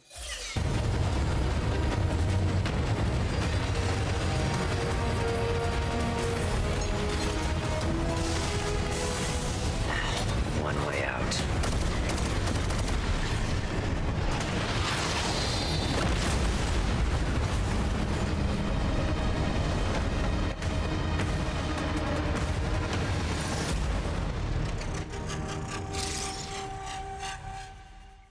I like the way they did the font.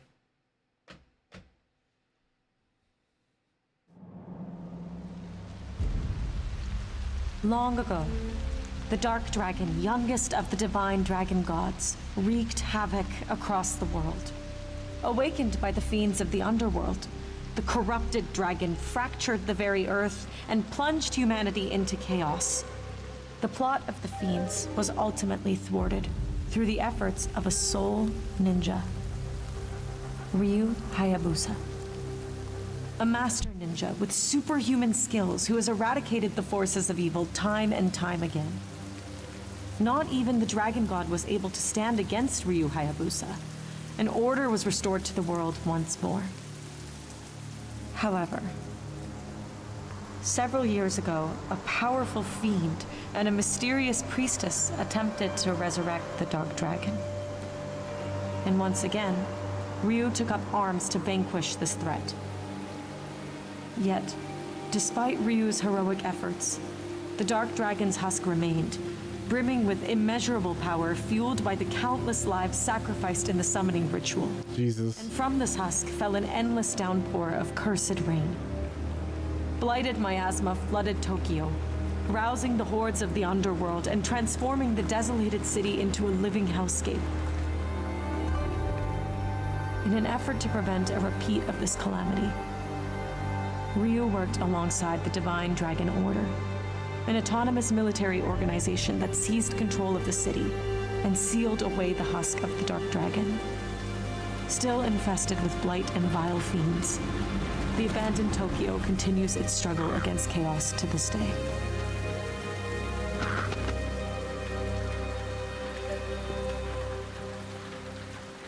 He's just standing there aura farming.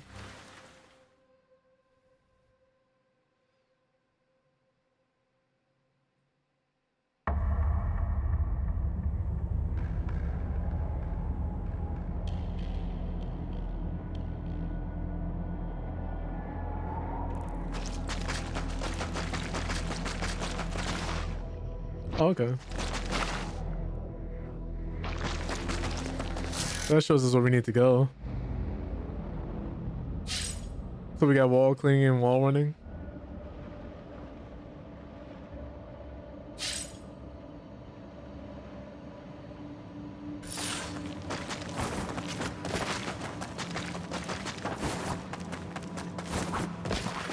The game seems like it's gonna be pretty good so far. Like, it's first impressions so far have been, the combat is really responsive. Oh my god, he can go that fast? Like, it seems almost as if it's gonna be made in those veins in those action games from the PS3 and 360 era where you're just running the fade with everybody you see. Infiltrated the facility. I'm here for it. Commencing mission. Roger that. Watch out for DDO patrols along the way. Time to clear our clan's name for good. Black and Rain beckons our bloodline's amends. Through the death of his priestess, must the dragon be cleansed. That's our duty foretold in the Raven Clan prophecy. Kill the Dark Dragon's priestess and restore peace to the world once more. No prophecy will change who we are. We'll continue to fight in the shadows as the Hayabusa clan thrives.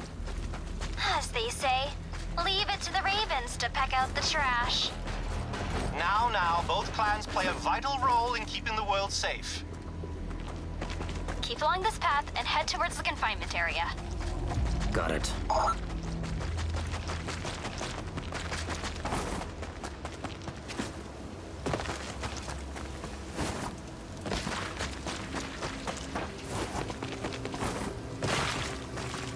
Okay. So far, so good. Company. Watchdogs on duty. Keep out of sight. Oh, we have stealth? Is there a crouch bud?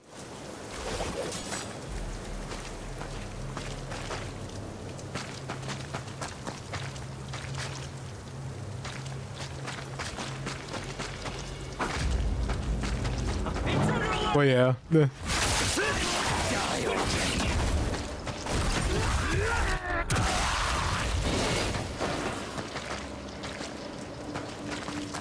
That was just brutal unnecessarily.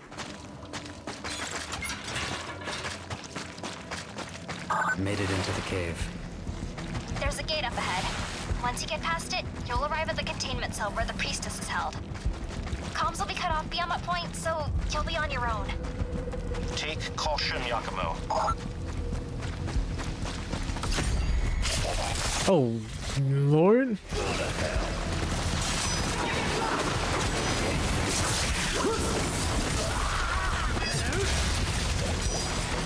I keep thinking it's B to dodge because it is in so many other games. It's just not here.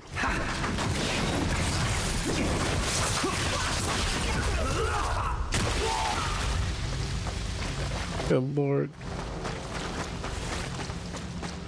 Guess we're going right in here. Must be another way in. Guess we're going up here. Whoops.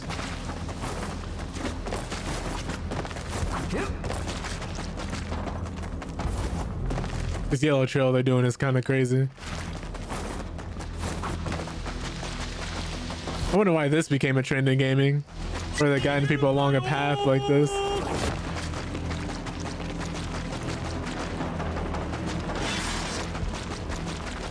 Made it to the gate.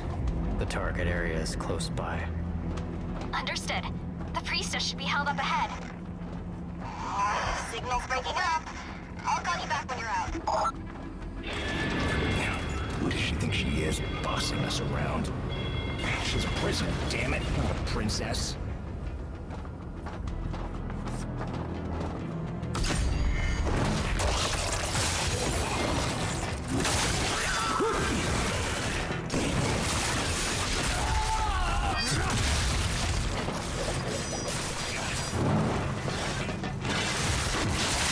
Did I just slash him sliding into him?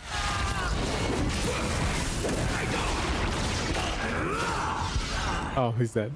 I used all that blood gauge for nothing.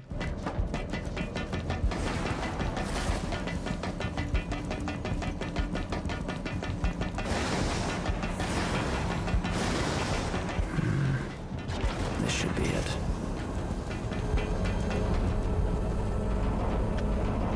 We got here fast.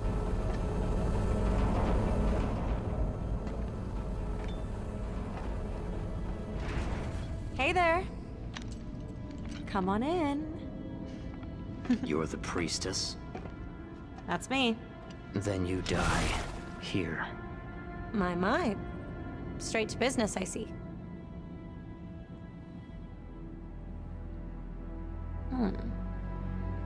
That mask. You're a ninja of the Raven clan. Come to end my life like in your prophecy, I'm guessing? Blackened rain beckons, our bloodlines immense. Through the death of his priestess, must the dragon be cleansed. You have no idea, do you? What your prophecy really means. What? Your clan's ancestor, the big bad dark dragon, was slain by a Hayabusa master ninja. But the dark dragon was brought back to life. Only this time, they sealed him away to try and keep him gone for good. Sealed away. But his husk remained intact. Drizzling poison over Tokyo ever since. But you know that already. Don't you? Since ancient times, the Hayabusa and Raven ninja clans have fought to keep peace, with the Hayabusa clan in the spotlight. But your clan, the Raven clan, has always had a secret motive. Oh man, she's got to be playing him, right? To slay our ancestor, the Dark Dragon.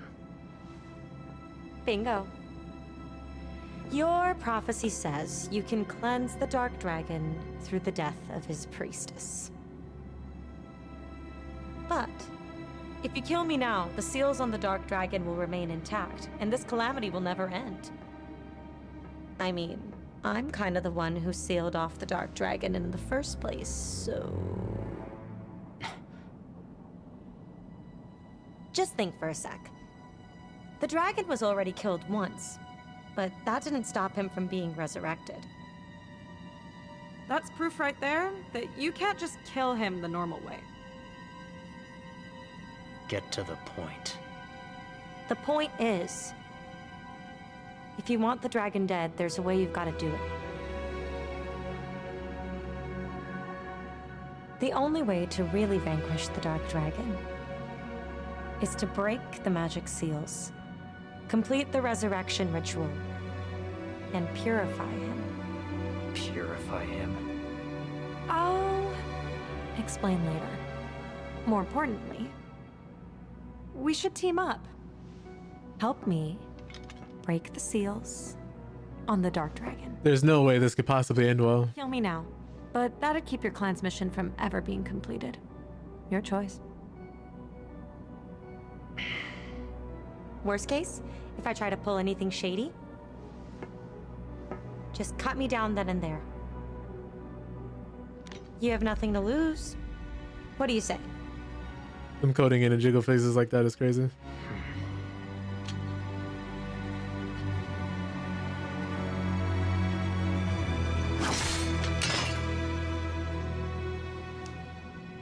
one wrong move, and you're dead. Yeah, sure, whatever. Oh, what's your name, by the way? Yakumo. All right, Yakumo. As a token of our new partnership,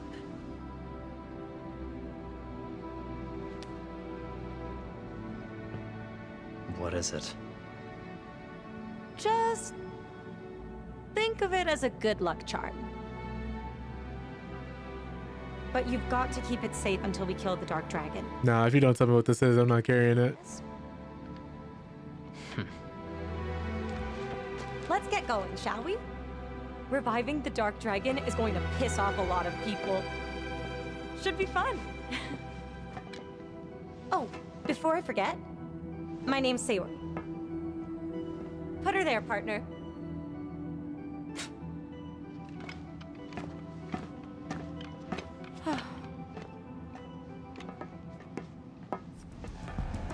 All right, here we go. Let's get out of here. Umi, change of plans. I'm helping the priestess escape. Huh? Oh, what? No time to talk. I'll explain once we're out. Shutting off comms for now. Hang on a sec. You can't just. Friend of yours? You could say that. So, Oh man. what are they like? Not your concern. You have the edgy and flirty personality types in this game.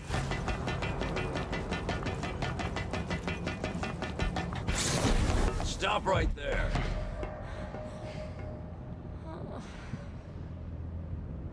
On your guard, Yakumo. That man is Kagachi, Grand General of the Divine Dragon Order. I don't recognize you or your uniform, but if you're here to take Sayori away, think again. Oh, first boss fight?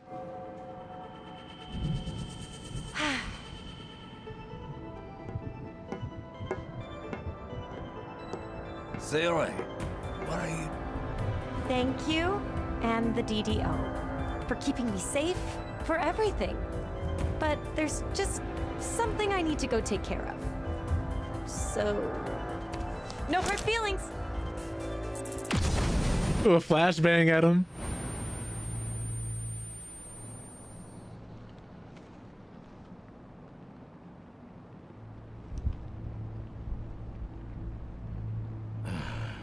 Not an abduction, an escape. It's me, Kagachi. We have a problem. You don't have one arm. Sayori has escaped the facility. Yeah. I'll send you the details. Thanks. I owe you one. Hayabusa.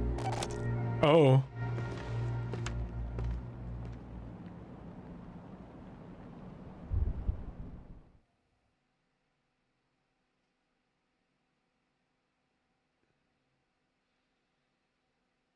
So where did Hayabusa end up?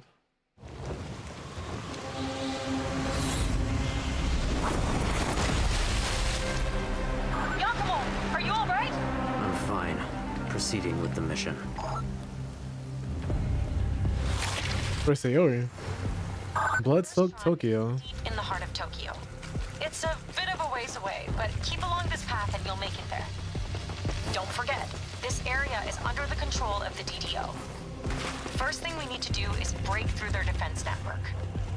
The network draws power from a trio of pylon structures throughout the city. Take out the pylons and the shrine will be defenseless. That never gets old. Understood. Just jumping on and off the walls like that. It's really cool. The first pylon should be just ahead.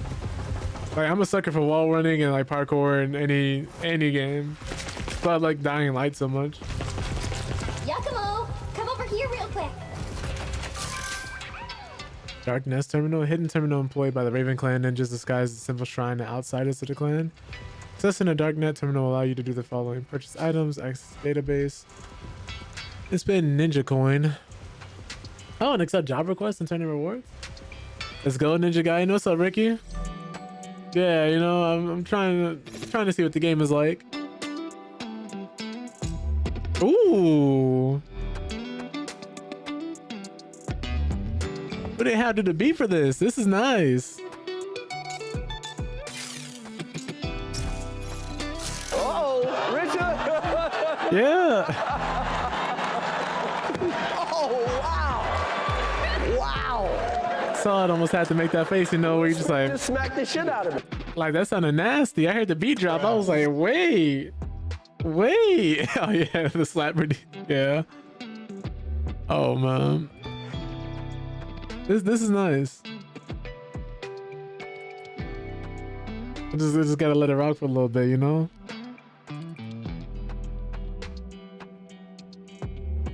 Alright. And the way it just came out, because like when you're reading something, it gets quieter and then it fades back in. That's good audio design.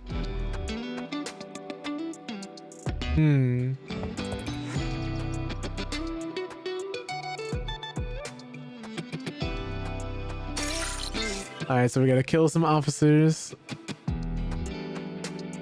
A walking gourd. Defeat 25 soldiers. I can do that. We're probably gonna have to do that. Might as well get paid for it. I'm sorry. This just sounds so good. Yakumo, how are you doing? Fine. So far.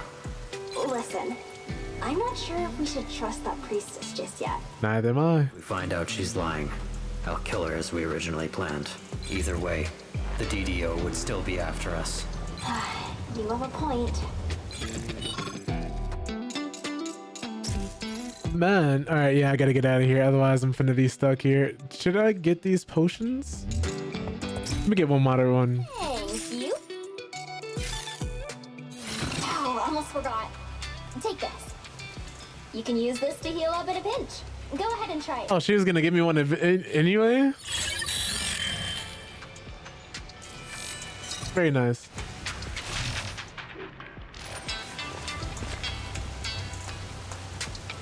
You want me to use it now? Oh, now we have a health bar. Okay, now we can die. I guess the tutorial section of the game is over. Imagine a G-force you'd be experiencing flipping like this. Oh my goodness. I have a headache. First pylon spotted. Security looks airtight. Could you imagine being sick as a ninja and having to do all this? I'm looking for secrets. I don't know if this game has anything like that. Imagine you caught a code and now you have to go fight these people in a sword fight to the death.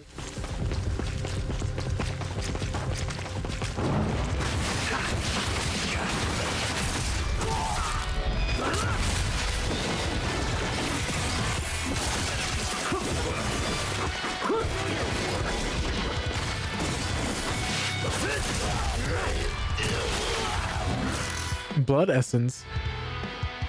Okay, they appear whenever enemy is defeated. I have a chance to appear whenever enemy is defeated. Restore your health when collected. Large blood essence orbs restore more health than standard blood essence orbs have a smaller chance to spawn. Hold on. Incoming. Oh, man, they're quick.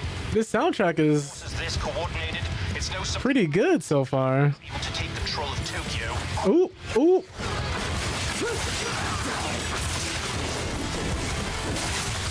The guns down, Chicago.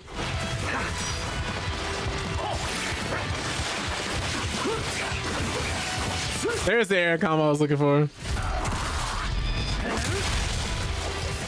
I was gonna say, I thought there was one more.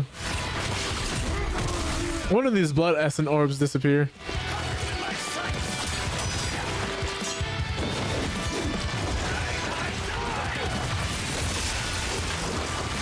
I mean, I just got no more blocking.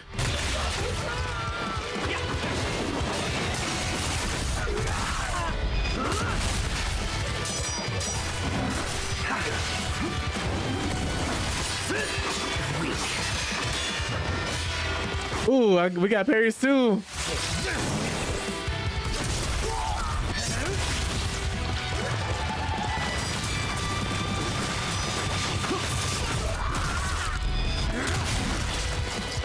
That's so sick. Style readings? Negative. Pylon's all yours. Wait, where are all the yellow red orbs I just saw? They must have updated their security protocols. That's crazy. I don't get any of that health I just saw on the floor. Did I have to like manually run through it? And voila! That's crazy. We were robbed. Thanks. Taking out the pylon now.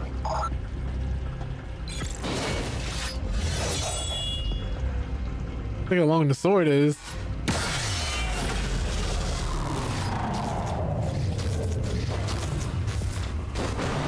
System error. Energy pylon output 30% deficiency.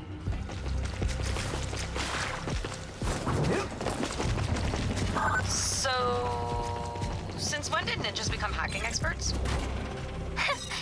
Ninjas aren't all just blades and ninpo magic, you know? I don't know why. I don't know how I feel about the priestess character. I think it's just the voice. No hate to the creator herself, but I don't know. I'm just not a fan. Maybe it's the lines that the characters they were given.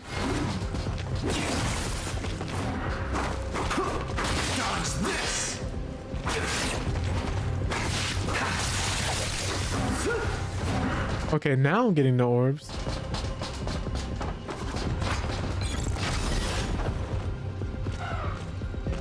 Oh, it's a crow. Oh, I'm sorry, it's a raven.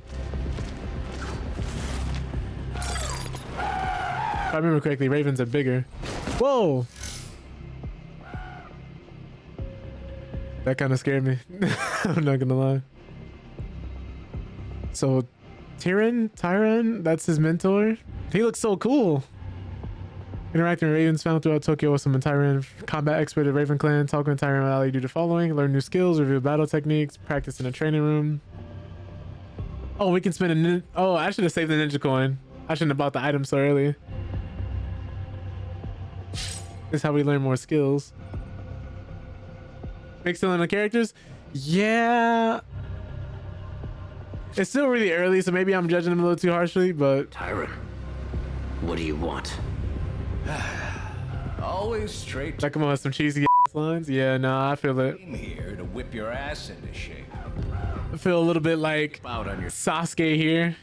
You still got a lot left to learn. Just cough up the coin and I'll teach you some new tricks. How about it? That's what it kind of feels like. Sasuke in a different skin. So far, at least. Izuno drop, I need it. Don't even gotta read the rest. I need it. I need it.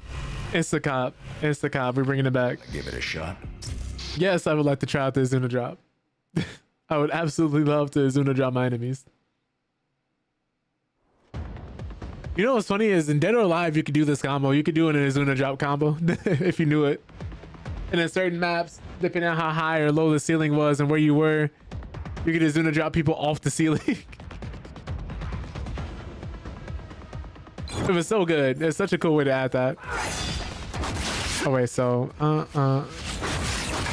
oh no.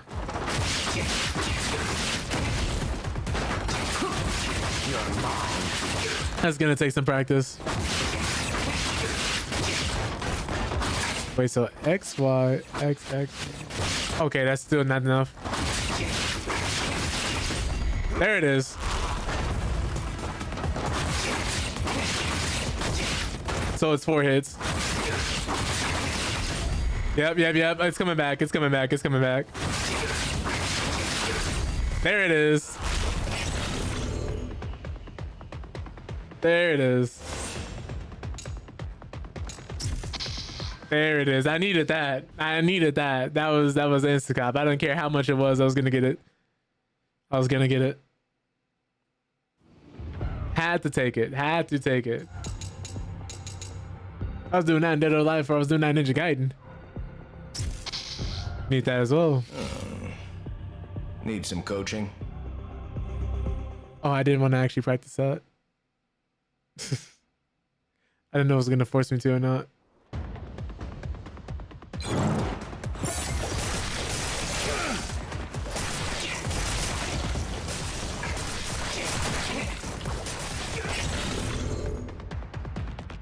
I don't know if it's gonna require me to do that or not though.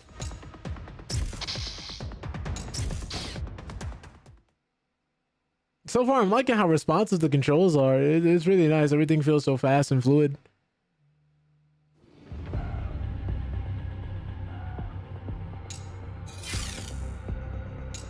Learn combat skills. There we go. Flying swallow. Hey, yo.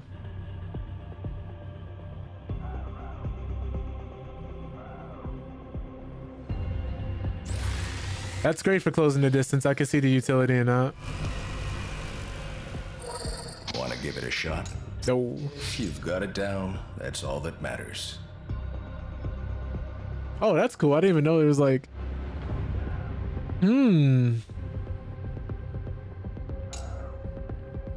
Oh, we got berries. If I knew that was in here, I would have bought that first.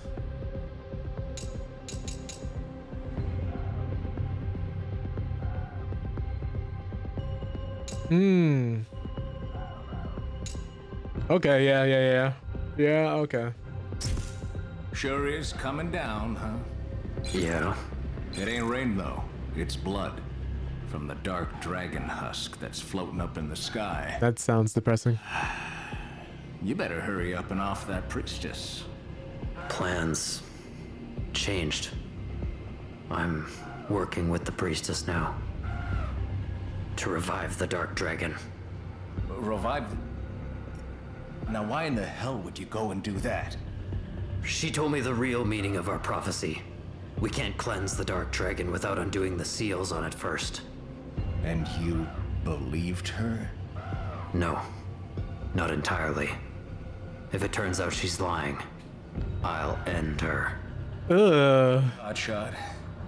You better be right about this. It turns out she's lying. Oh, end her. This is the most non-threatening. Oh my god. I can't take him seriously.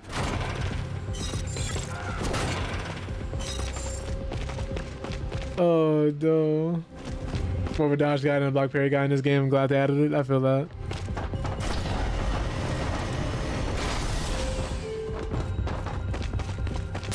Wait.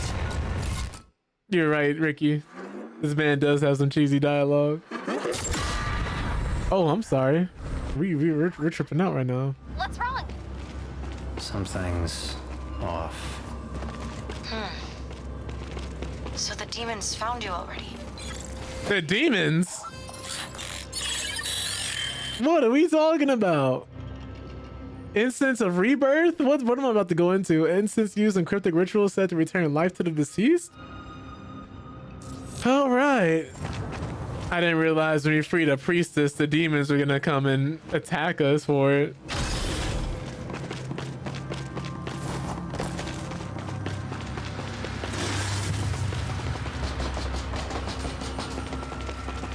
Demons. What happened here? Destruction caused by the shrine demon, protector of the dark dragon shrine.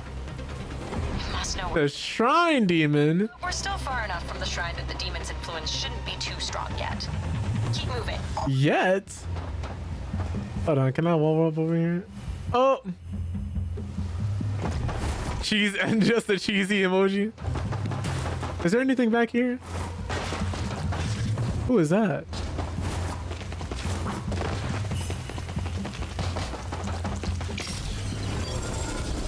Oh! Bet.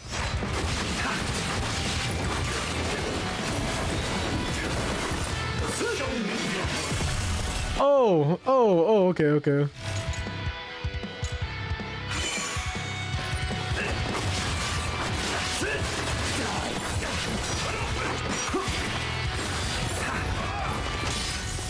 Oh, God.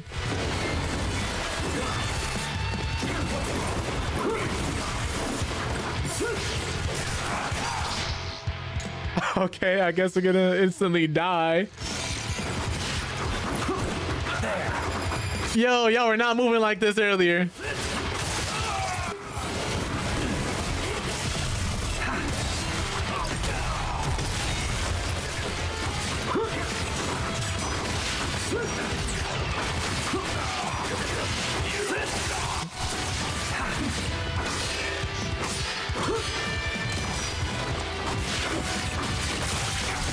Is it a drop? Yeah, here we go. Oh, thank you.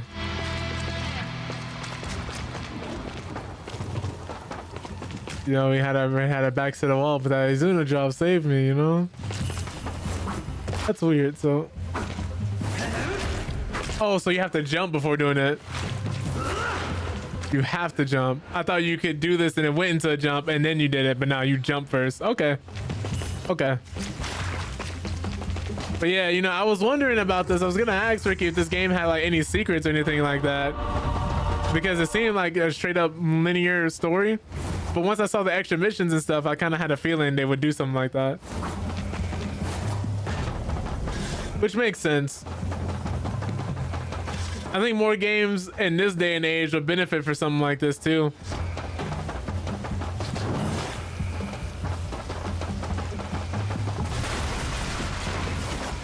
Where instead of having this giant open world, we have these linear open areas.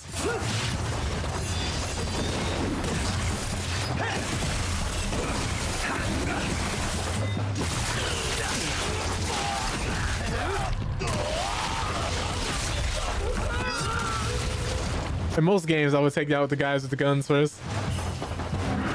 Thank you. But in this game, don't find myself wanting to do this much.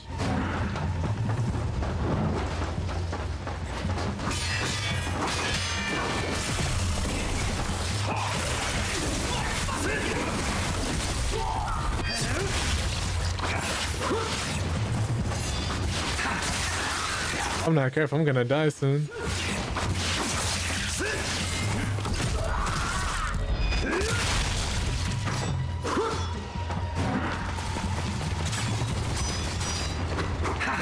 Oh yeah, you're right. I forgot there's a whole way to tell if you're going the right way or not in this game. Other games don't always tell you that.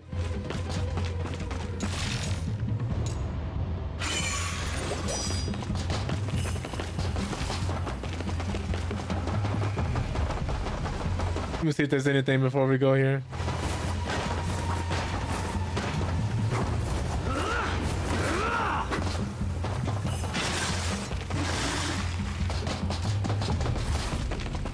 We came over here. I don't think there's anything back this far. Yeah, no. Okay, so we can keep going.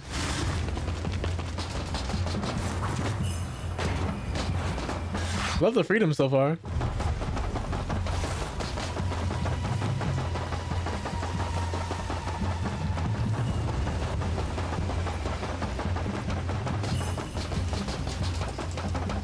I do gotta wonder, where do people like this sleep?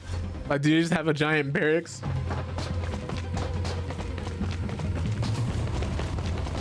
Or is it like a compound, like most people like this have? Oh, I was wiping my nose. At least they were polite and waited for me. That guy never even had a chance. I almost feel bad. I won't feel bad for you though. He tried to blow me up.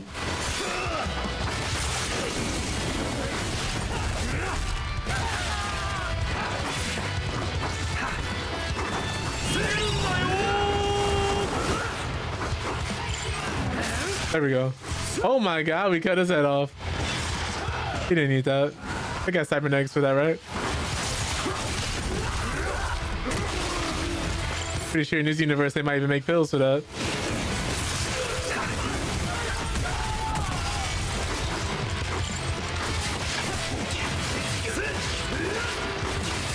There we go. His homies are not helping him.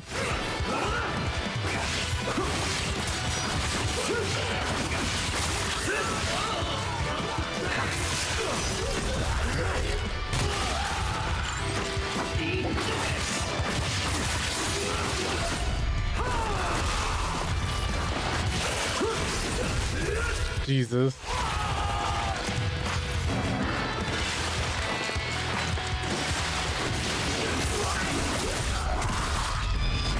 Oh, there's more of you.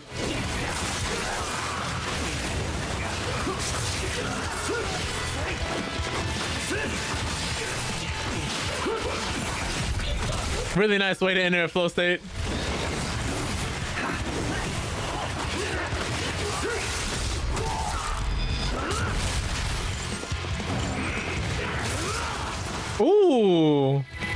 That felt really good. That felt really good.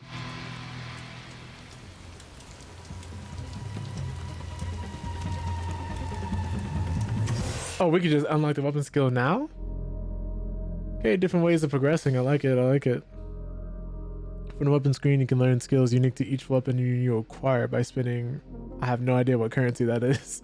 Weapon experience accumulated by... Oh, okay. Weapon experience accumulated by defeating enemies. New skills become available as your mastery increases. Oh.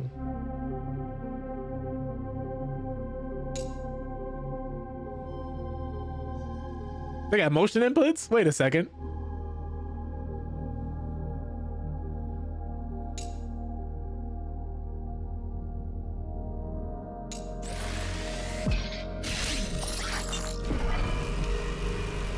Wait a second.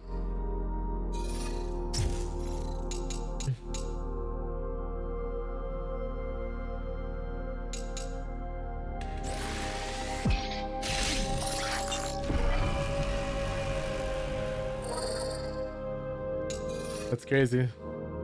Motion inputs in an action game before GTA 6.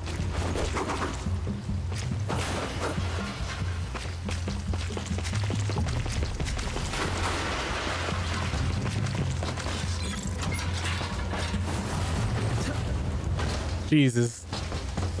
Alchemo's moving like he's off a perk.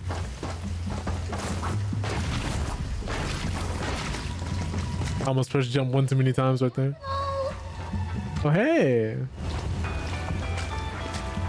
Got a present for ya.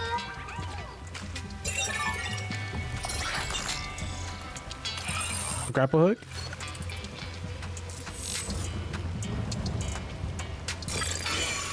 What do you need? Ooh. It's just the way it locks in.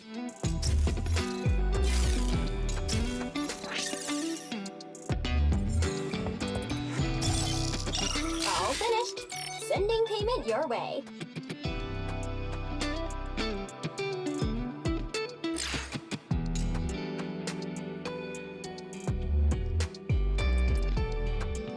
Yeah. All finished. Sending payment your way. Yo, what's up, White? Hope you're doing well. Appreciate you popping in today.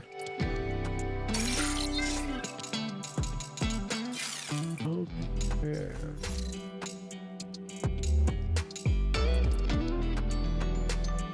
I'm not gonna buy one this time. I'm not gonna buy one of these. We already have some health. I'm gonna learn some more skills and techniques. Oh, that must be the Caddiswire Raven gear. Find a solid point to hook onto, and you can use it to swing across great distances. Oh, wow, that's an achievement to use that? That's cool. The cutting-edge technology developed through the Raven clan's private research. Is there anything back here? Known for their enhanced mobility, but these tools are specifically engineered to make full utilization of aerodynamic energy to allow for an even greater range of... Wow, cool. How about you tell me about it some other time? You two seem to be getting along well. What is this? Purgatory? Red gateways allow you to enter purgatory with your ninja coin and weapon XP for successfully completing a series of harsh battles. Wager your life essence and sacrifice a portion of your health to increase the potential reward. Indeed. I'm with Sayori, and we are en route to the shrine now. We'll remain concealed as we trail Yakumo. But should the need arise, I'll guard her with my life.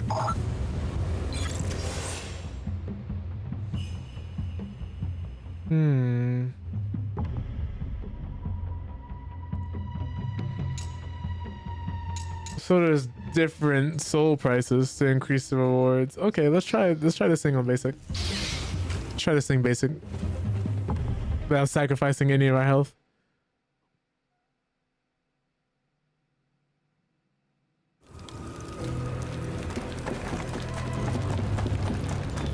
Well, happy to hear that you're fine now, White. Oh, whoops. for some sparring. Kind of like the test of valor for Ninja Gaiden 2. Okay, that makes sense. That makes sense. Flying Swallow Bridge. I do want that, but I also want this parry just in case.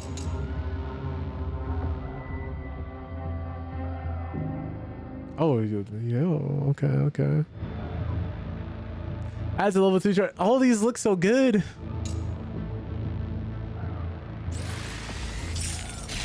I like having both block and parry though, because if I can't block, parry, and dodge, now's your chance. This one I actually do need to test out because I need to get a sense of the parry timing in this game, especially if it's just the attack button.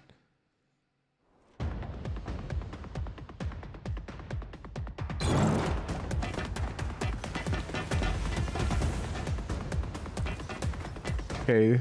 Is that all you've got? I guess we gotta attack him.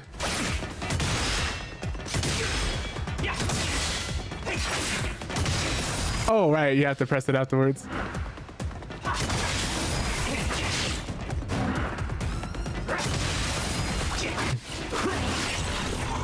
Okay. So you can try as many times as you want until you beat it. You can drop down difficulty if you can't beat it, but once you beat it, you cannot try again on a harder difficulty, at least you think. Okay. Interesting. I didn't even know they allow you to do that. I'm surprised they allow you to change the difficulty.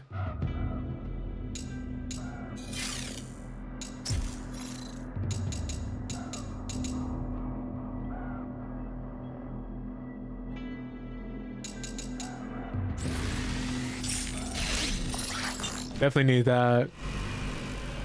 I'm kind of like trying to get the thing to fundamentally make my character stronger instead of just grabbing the big flashy stuff immediately.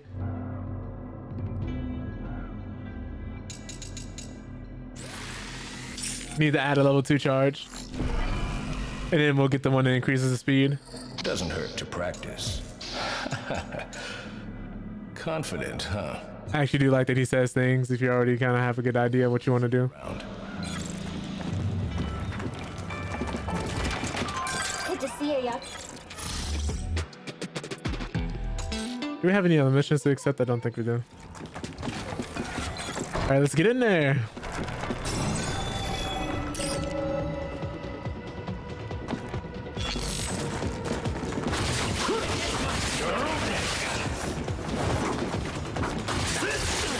My main question is, if I'm already in the middle of a heavy attack, can I parry, or do I have to choose between the two?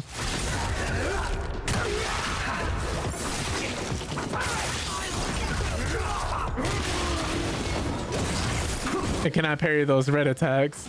Probably not. Oh, this guy is dodging.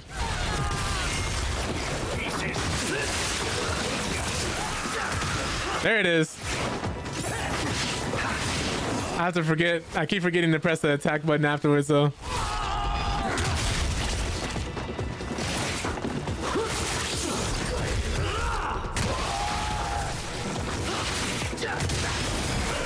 There it is.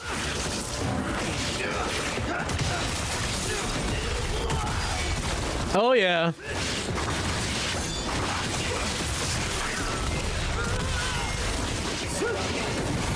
I'm getting accidental parries too.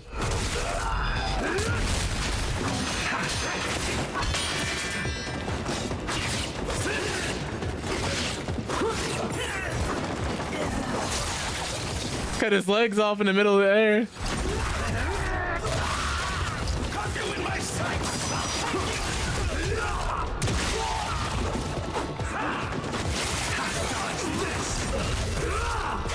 No need to dodge anything.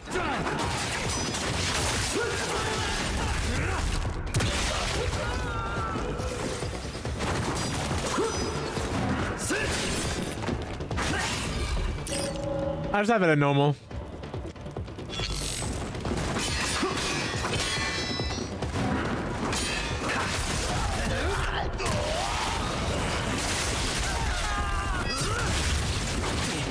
I thought about doing it on hard, but I do not have the time to go through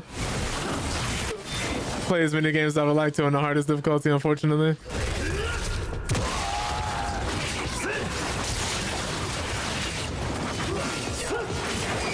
Just because my time is already so limited from the gaming news segments.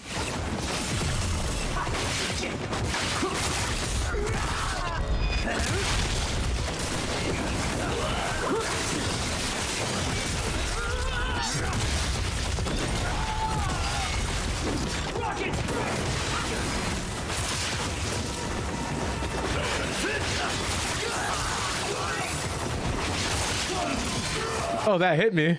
Yeah, I guess I'll use it.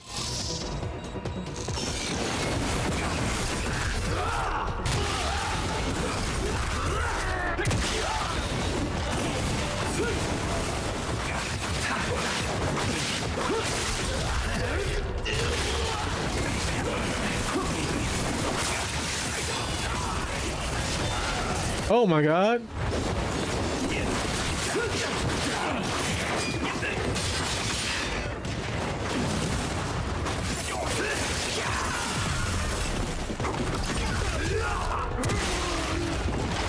Yeah, because that's one thing I would say, even as I'm getting hit and like destroyed by all these things, I know it's my fault. Too slow.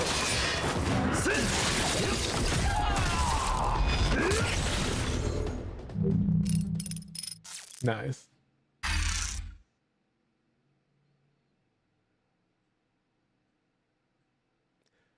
That was pretty fun.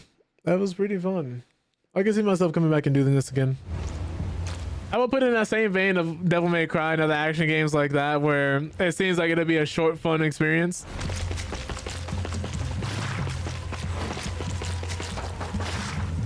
Oops. Like, I'm enjoying myself. Because Devil May Cry 5, I beat that game in one sitting. I did not stop playing it. I played it from start to finish the whole day. I just ran right through it. I could not tear myself away from the game.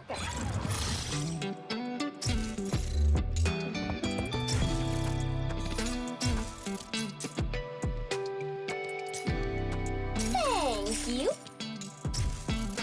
Thank you. Thank you, thank you, thank you. All right. I think I'm going the wrong way now.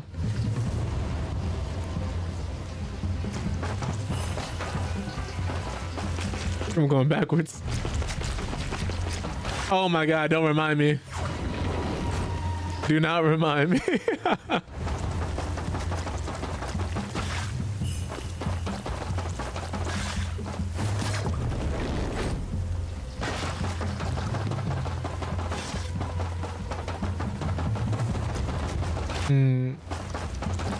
I'm constantly trying to figure out where I want to go and where I don't want to go. What's this? Capture. Gerties. Mysterious, adorable creatures found throughout the... Okay. Well, did you get attentive capture by pressing B? When one is within range, some can be captured by correctly inputting the displayed button combination. Adorable creatures, huh? Cuddly personalities and adorable appearances. He just tried to kill me. That's crazy.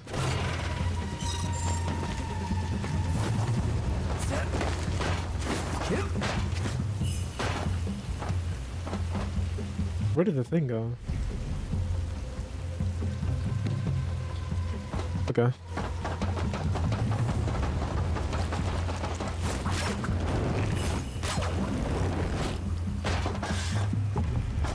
Yeah, it's not just you, it's also on my end too. Just because this game is a little more intensive and normally doesn't run like this. Let me see something. Because that's something I was also wondering about too. Like, I don't know how deep the DLSS options in here go.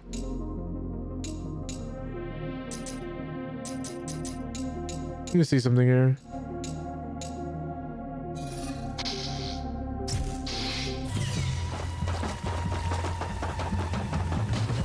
It might be just because it's a little more intensive to run too. That's crazy. That man did not hear these footsteps. He almost deserved to be stabbed in the neck. Whoa.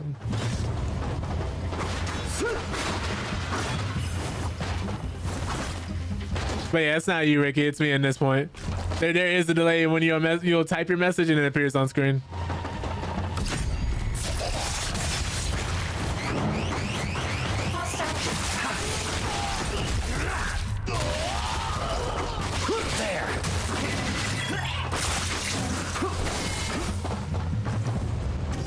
Ooh, no weapon skill. I will take it.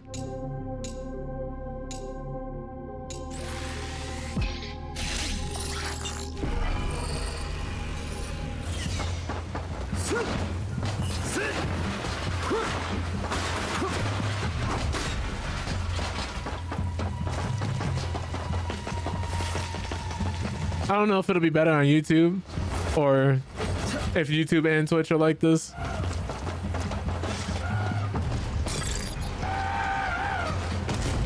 This Raven is so loud. Sparring. Is that an option?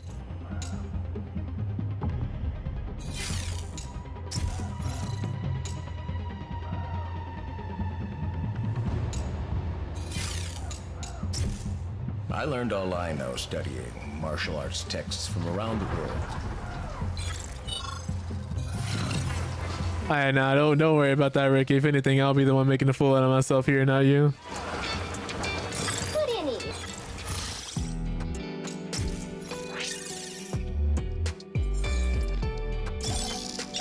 Mission complete. Nice work.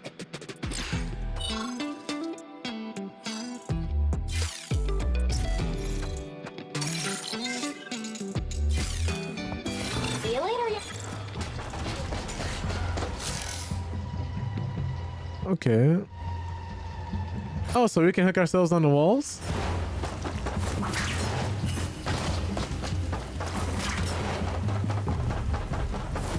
Looks like you made it close to the gate. Oh my god, he slid on them? This place is swarming with DDO. Literally and metaphorically. Pick him off quiet. Take him head on. I messed that up. I know it's called Ninja Gaiden, but I really don't care for stealth in a game like this. You're mine.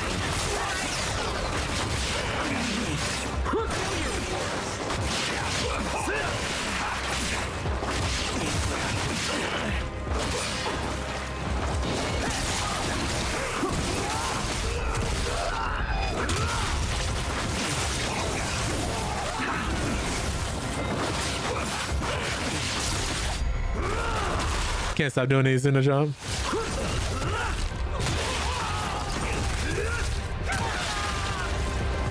And this is a much easier and quicker way to get everybody out of the way instead of having to wander around and do stealth.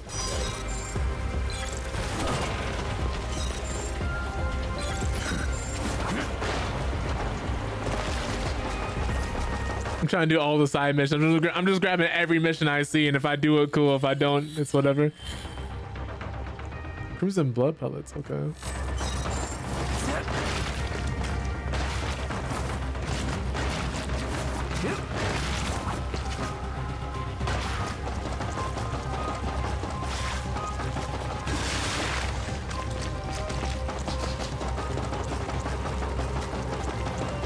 Okay, nothing over there.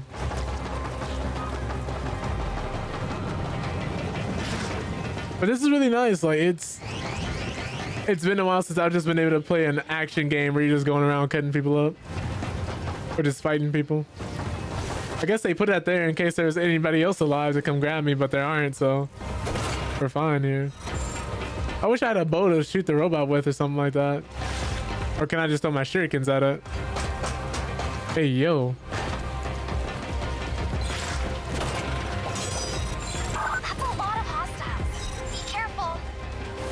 Clear them out. Don't worry, I got it. Berserk state.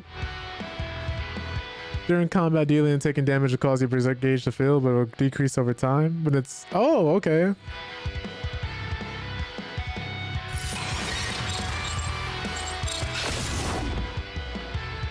Performing certain actions in Blood Raven form while in berserk state will trigger a bloodbath kill. Instantly slaughtering the enemy. Some enemies cannot be instantly killed and will instead be staggered. An enemy with a charge attack. Okay.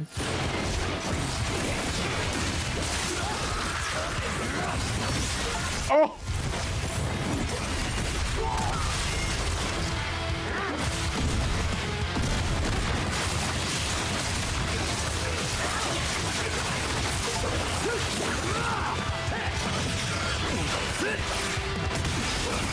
Oh my goodness. Okay, okay, okay.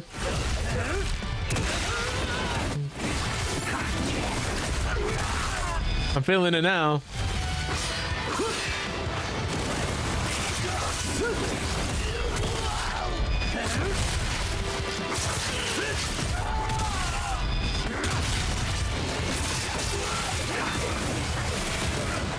Oh.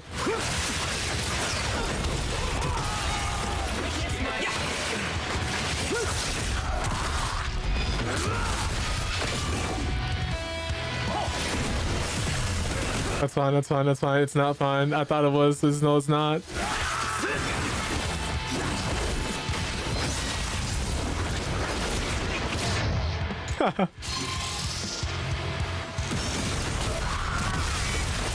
I'm aura farming during these charge attacks and it's costing me my life.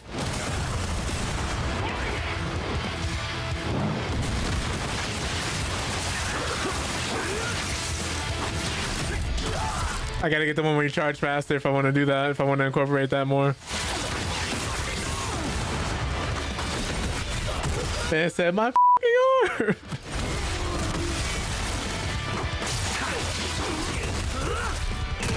I didn't know they said that.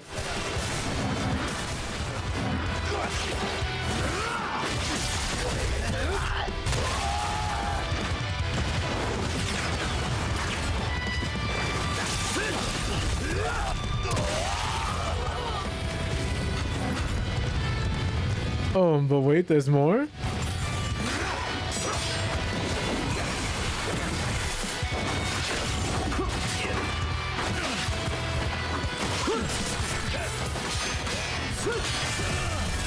Thought I parried that.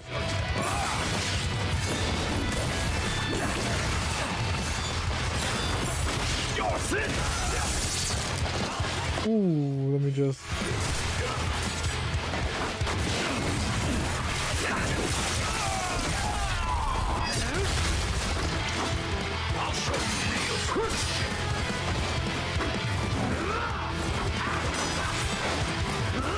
Oh my goodness. You, sir. Gotta go.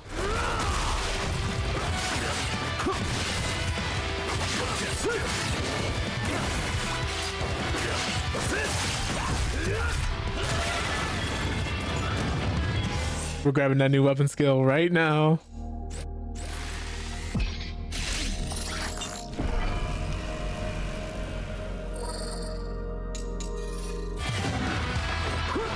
There we go.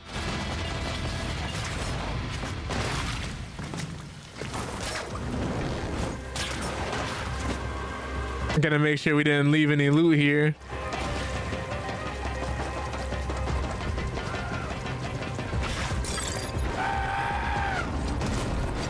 Down for some. Oh, I didn't grab this yet.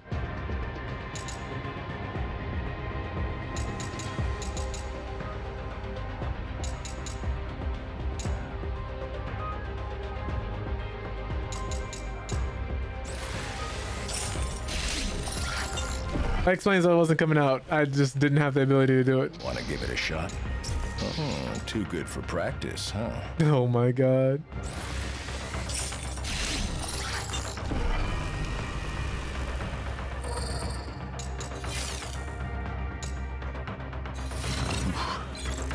I feel sorry for the sucker who crosses you next. Okay, okay. I wonder what other type of weapons we're gonna get, because that was always one of my favorite parts of Ninja Gaiden. All the different giant swords and nunchucks, stuff like that. The scythe. And occasionally playing as different characters rather than Ryu. You didn't need it.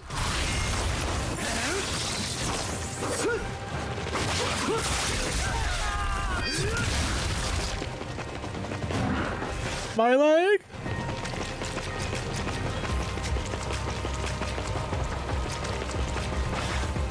This looks important. We're gonna go the other way instead.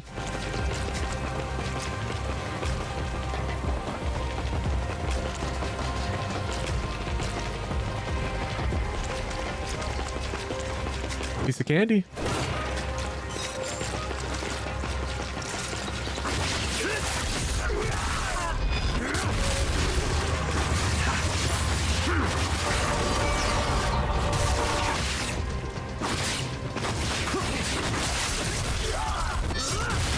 Nice.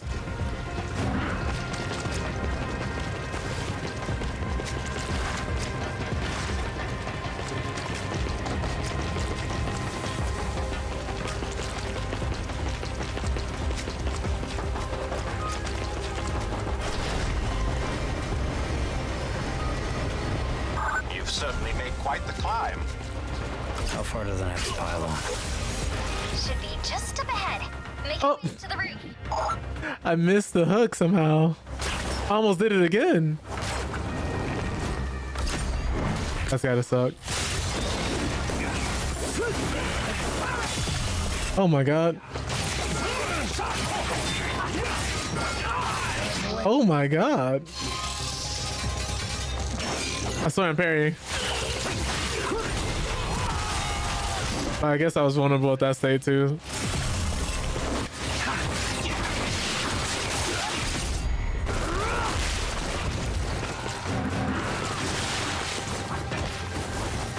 I don't need to hook onto this. Maybe I do.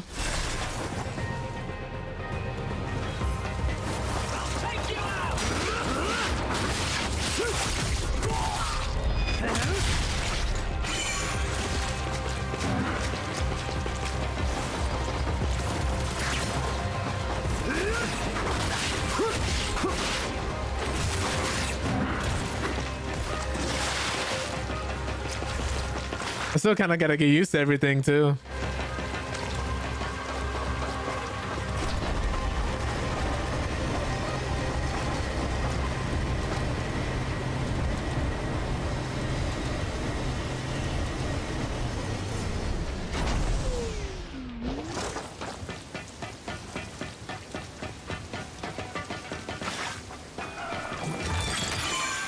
Good to see you, young.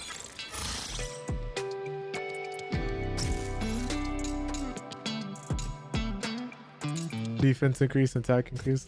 I'm gonna keep buying these health potions. Business with ya. All right.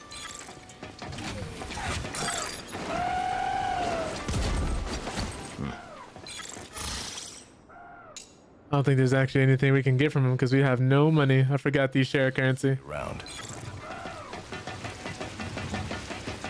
You're coming up on the pylon soon, Yakumo. Having a chest right here, that's easy to miss. I'm not alone.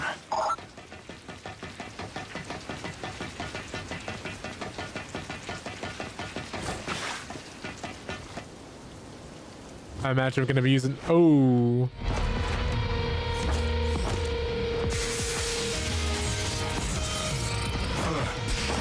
Done well to make it this far, Razor Ninja. Face me. Bring it. Got you. Formidable enemies create certain formidable large enemies able to continue attacking while taking damage. Some enemies are even able to move unflinchingly against Blood Raven form attacks. Okay.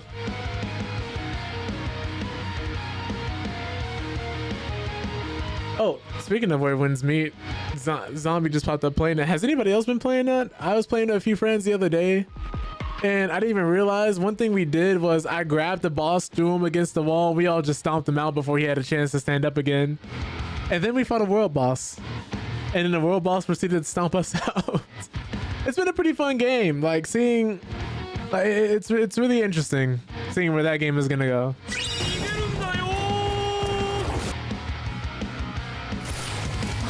Oh god.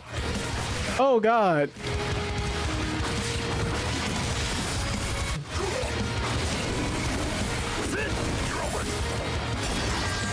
Oh, you can parry those. I knew it. Okay. The main thing I don't know though is what that parry timing is like. I say that as I get a perfect parry.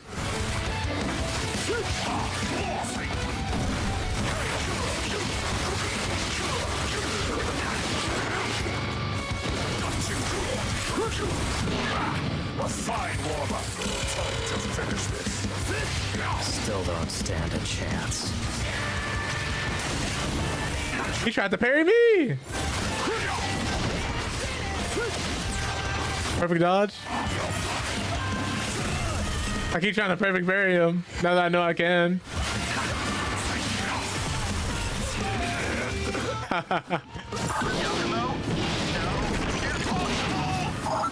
I got addicted to the parry, man. Live or die by the parry. Change difficulty. We won't be doing that.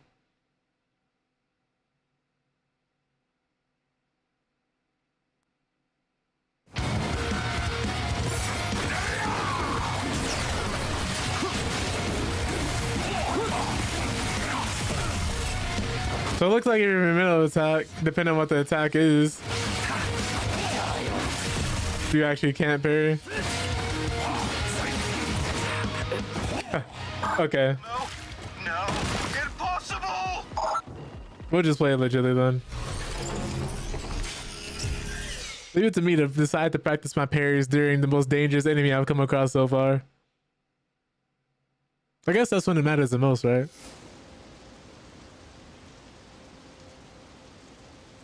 That's funny. If you fall several times in battle while playing on certain difficulty levels, your Tyrant will actually lend a hand and grant you some consumable items. He'll appear if you choose to start from a checkpoint. Interacting with him will allow you to learn new combat skills and practice techniques.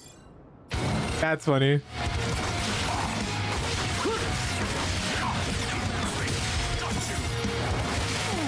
Ooh, okay.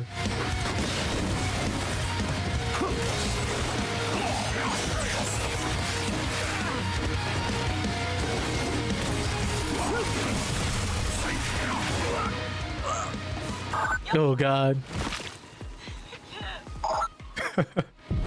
I'm surprised she's so sad when you die. So yeah, you can't just mindlessly attack these things then. You gave me another rejuvenation elixir.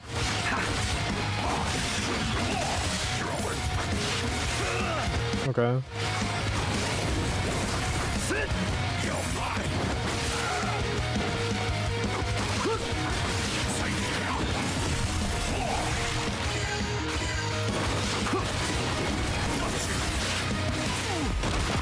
Trying to parry.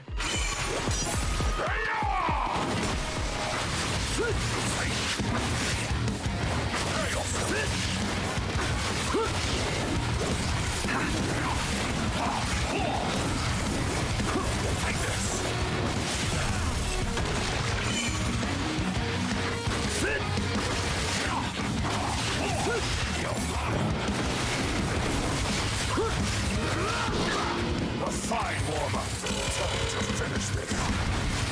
Still don't stand a chance.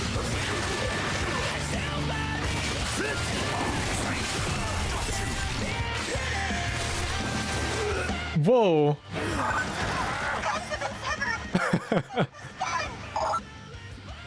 This music is nice.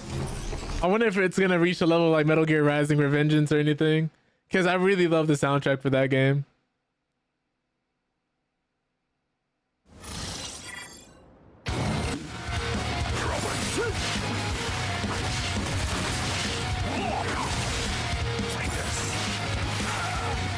Thought I was out of range of that.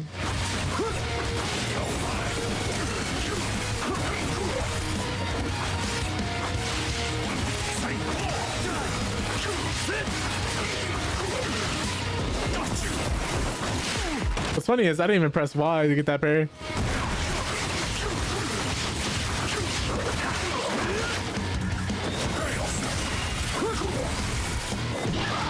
fine warm-up. Time to finish this. Still don't stand a chance. Oh my god, he drew immediately. Okay.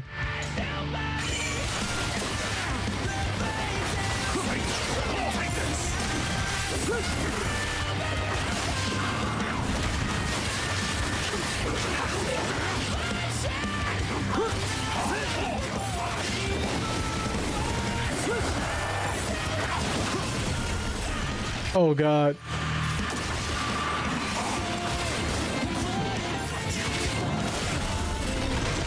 He's auto-correcting sides too. Oof.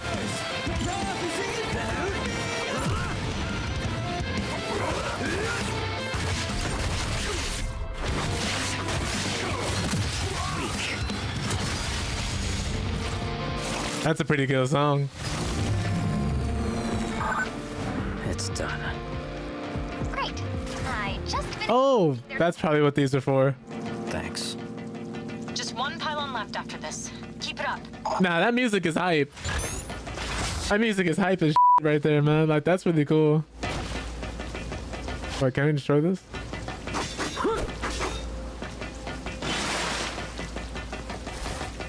That's my favorite part about that boss fight. I don't know how parrying fully works in this game, though.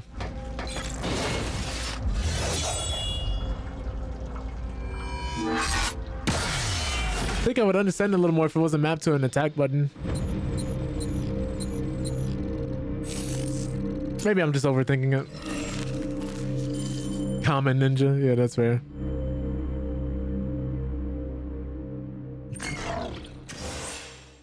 All right, I think that's actually where we're gonna stop things today. Oh no, I didn't want to proceed to the next chapter. Let me Alt F4 out of that. That was really fun. That was really fun. I'd say. Ooh, let me skip this. My kind of first impressions of Ninja Gaiden 4. So far, it appears to be a really good action game that, structure-wise, almost feels like it was from the PS3 360 era in terms of, you know, you're following along a set path. The story is just there to kind of drive you forward, and then dismembering people, beating them up, going from place to place. And I'm not mad at that. It seems to be one of those games that knows what it wants to do, knows what it is, knows what it isn't. It's not trying to do something super revolutionary. It just does a lot of dope shit that you can appreciate from an action game perspective. It's got parrying, it's got perfect dodges, it's got different combo structures. They brought the Azuna drop back again. And while this story and characters may not have the most depth and complexity to them, I can appreciate some mindless action here and there. Some stuff to just turn your brain off and have a good time with.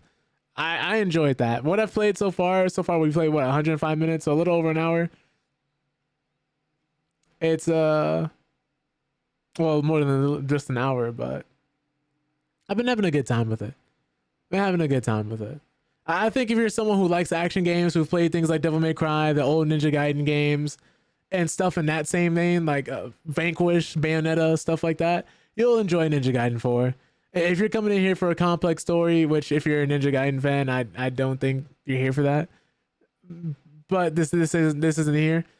It's high octane, fast paced hack and slash combat that lets you style on your enemies and opponents. You got parries, you got so much mobility, and there are some hidden things to discover here and there. Some different boxes, some different secrets we found.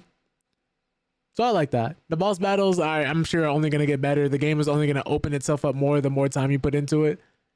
So if you're someone who's super sweaty and is looking for like the most optimal combos, or if you're someone who's coming from fighting games and is looking for kind of that same depth and complexity as far as combat goes, you'll probably get that here. And it doesn't spend forever getting you there either. It's nice. I had a really good time. So that's just my first impressions of the game. Like I said, if you guys want to grab this game, it's, I think, still $70. So if you're someone who's kind of on the fence or iffy, just wait for a sale. It'll go on sale eventually at some point in time. But if you're someone who's been on the look for an action game and you got a little bit of extra cash in your wallet, which is a rarity nowadays, grab this one. It's nice. It's fun. That all being said, what's today? Monday. I'll see you guys Wednesday with more Ninja Gaiden, more gaming news, stuff like that. Hope you guys are all taking care of your mental health. Hope people are checking in on you about yours. I just want to say, be safe during the holiday season. A lot of craziness going out in the road right now. So just do what you can to take care of you and yours. Protect your peace. That all being said, if you're on Twitch, stick around for the raid. If you're on YouTube, stick around for the outro. I have to see who's live.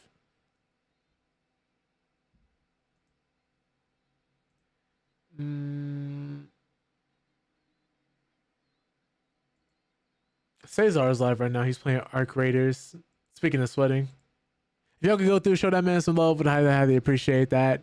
He's cool, people. He has a lot of fun on his streams. And I'm sure he'd love to have y'all there. Here's the first rate message for everybody sub to the channel, and the second rate message for everybody that isn't. But regardless, whatever platform you're on, YouTube or Twitch, just know I appreciate you guys being here because you give me the one thing you cannot get back, and that is your time. But I'll see you guys Wednesday. Play more Ninja Gaiden. So I'll catch you then.